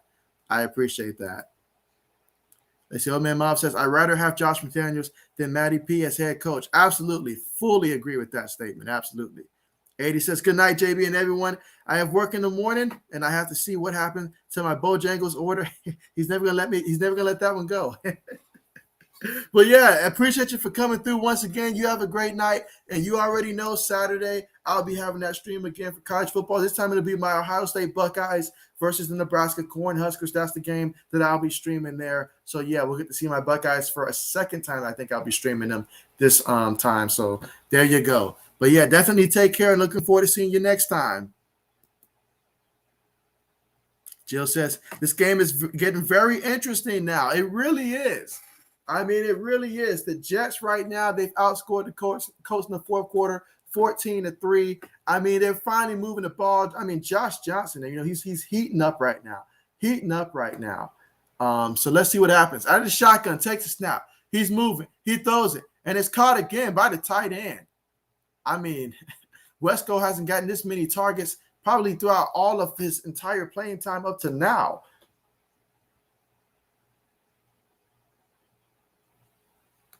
But so far tonight, Josh Johnson went from holding the clipboard, going 24 of 37, 294 yards, 3 touchdowns, no interception. Do we have a quarterback competition next week if Mike White is healthy at this point? Because both of them are showing that they can execute the offense. Joe Flacco might just become the 4th string, guys. Johnson takes a snap. Johnson's looking. Johnson throws it, and it is picked off. It's picked off, but there is a flag. Let's see what they say. All right, he's going to take a knee. Is this it? Will it be against the Colts? Oh, defensive pass interference. Ooh. Oh, yeah, you can't do that, buddy. You can't do that. Can't do that, buddy. So Josh Johnson still has no interception on his record. Let's see. Old Man Mob says, I don't see Bill Belichick retiring until he wins at least one Super Bowl as head coach without Brady. I could see that being the case as well. I really could. Then knowing Bill, he might come try to run it back just to get one more than Brady. Wouldn't that be amazing? That kind of reminds me, although completely different, entirely different, but me as a Lakers fan, when Shaquille O'Neal left the first year, went to Miami, won the championship, everybody was talking about how Shaq's on a championship team while Kobe and the Lakers were struggling. They got put out, first round of the playoffs, blah, blah, blah. But eventually, we went and got Pau Gasol, had rebuilt the team, and then bam, we went out there and won more championships than what Shaq had. Now, obviously, Bill Belichick, Bill Belichick, he can extend his career like that. He really can extend it further than probably Brady can, although Brady thinks he can play until he's trying retirement from this. But we'll see how that works out. Meanwhile, Johnson throws it. Nice catch again for a first down. Okay, what about this? The Jets, they are keeping it very interesting very late here. I mean, if they can just get a touchdown here, wow. I say throw it to Michael Carter. Throw it to Michael Carter. Get him a touchdown. Oh, man, Mob says this year is the year of backup quarterbacks. Absolutely. As long as your backup quarterback is not named Brian Hoyer, you're in a good position. Otherwise, if it is, stick with your starter. Johnson takes a snap. Colts send forward. Johnson's looking. Johnson throws it. And it is caught. That's going to be a first down. How about the Jets? Cole Sr. Wow. So how about this? Josh Johnson, he wants this one. Give it to the journeyman. Let him pull off the comeback of all comebacks. Takes a snap. He's looking. Oh, the ball's tipped. Oh, it's picked off. Oh, wow. Is that really how this game is going to come to an end? Wow, an interception. Wow. Oh, man, Josh Johnson, he's losing it right now. He's losing it right now. He wanted this.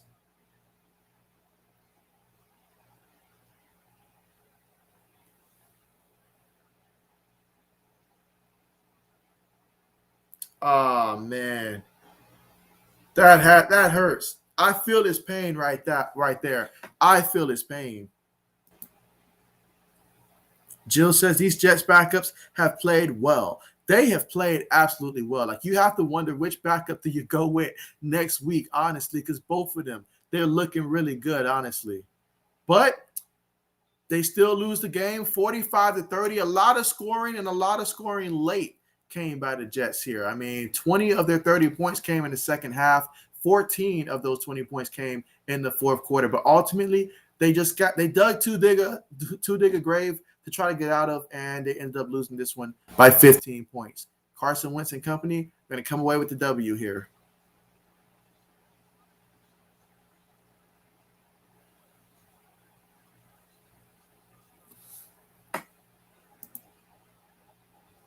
Let's see. Jill says, if this game had 12 more minutes on the clock, the Jets would have won. Oh, absolutely. No doubt about that. But that last interception did hurt, though. That last interception did hurt. But that momentum finally swung in their favor. You know, Johnson had some confidence. If only he could have came out firing like that. But I know it takes some time. You're coming off the bench. You wasn't expecting to really play. But, yeah, he did a great job. He did a great job. That explains why he keeps getting the jobs that he's getting. After that performance, yeah, keep giving him opportunities. That was just fantastic. Let's see. Old Man Mob says, don't sleep on Old Man Hoyer. And what a way to end the game. What a way. It was. I mean, it would have been so much more cool, though, had they scored a touchdown, preferably throwing it to Michael Carter at the backfield, just saying, a suggestion. But, yeah, if they'd got that and then recovered the onside kick, it would have been amazing. Would have been amazing. Let's see. Fantasy says, Jill, I don't think the Jets would have won. The Colts have been playing conservative, and at the rate the Jets quarterbacks are getting injured, Johnson might have gotten injured. And you know what? Well, health at the quarterback position is very important right now. But it could have helped my fantasy football team, though. It really could have.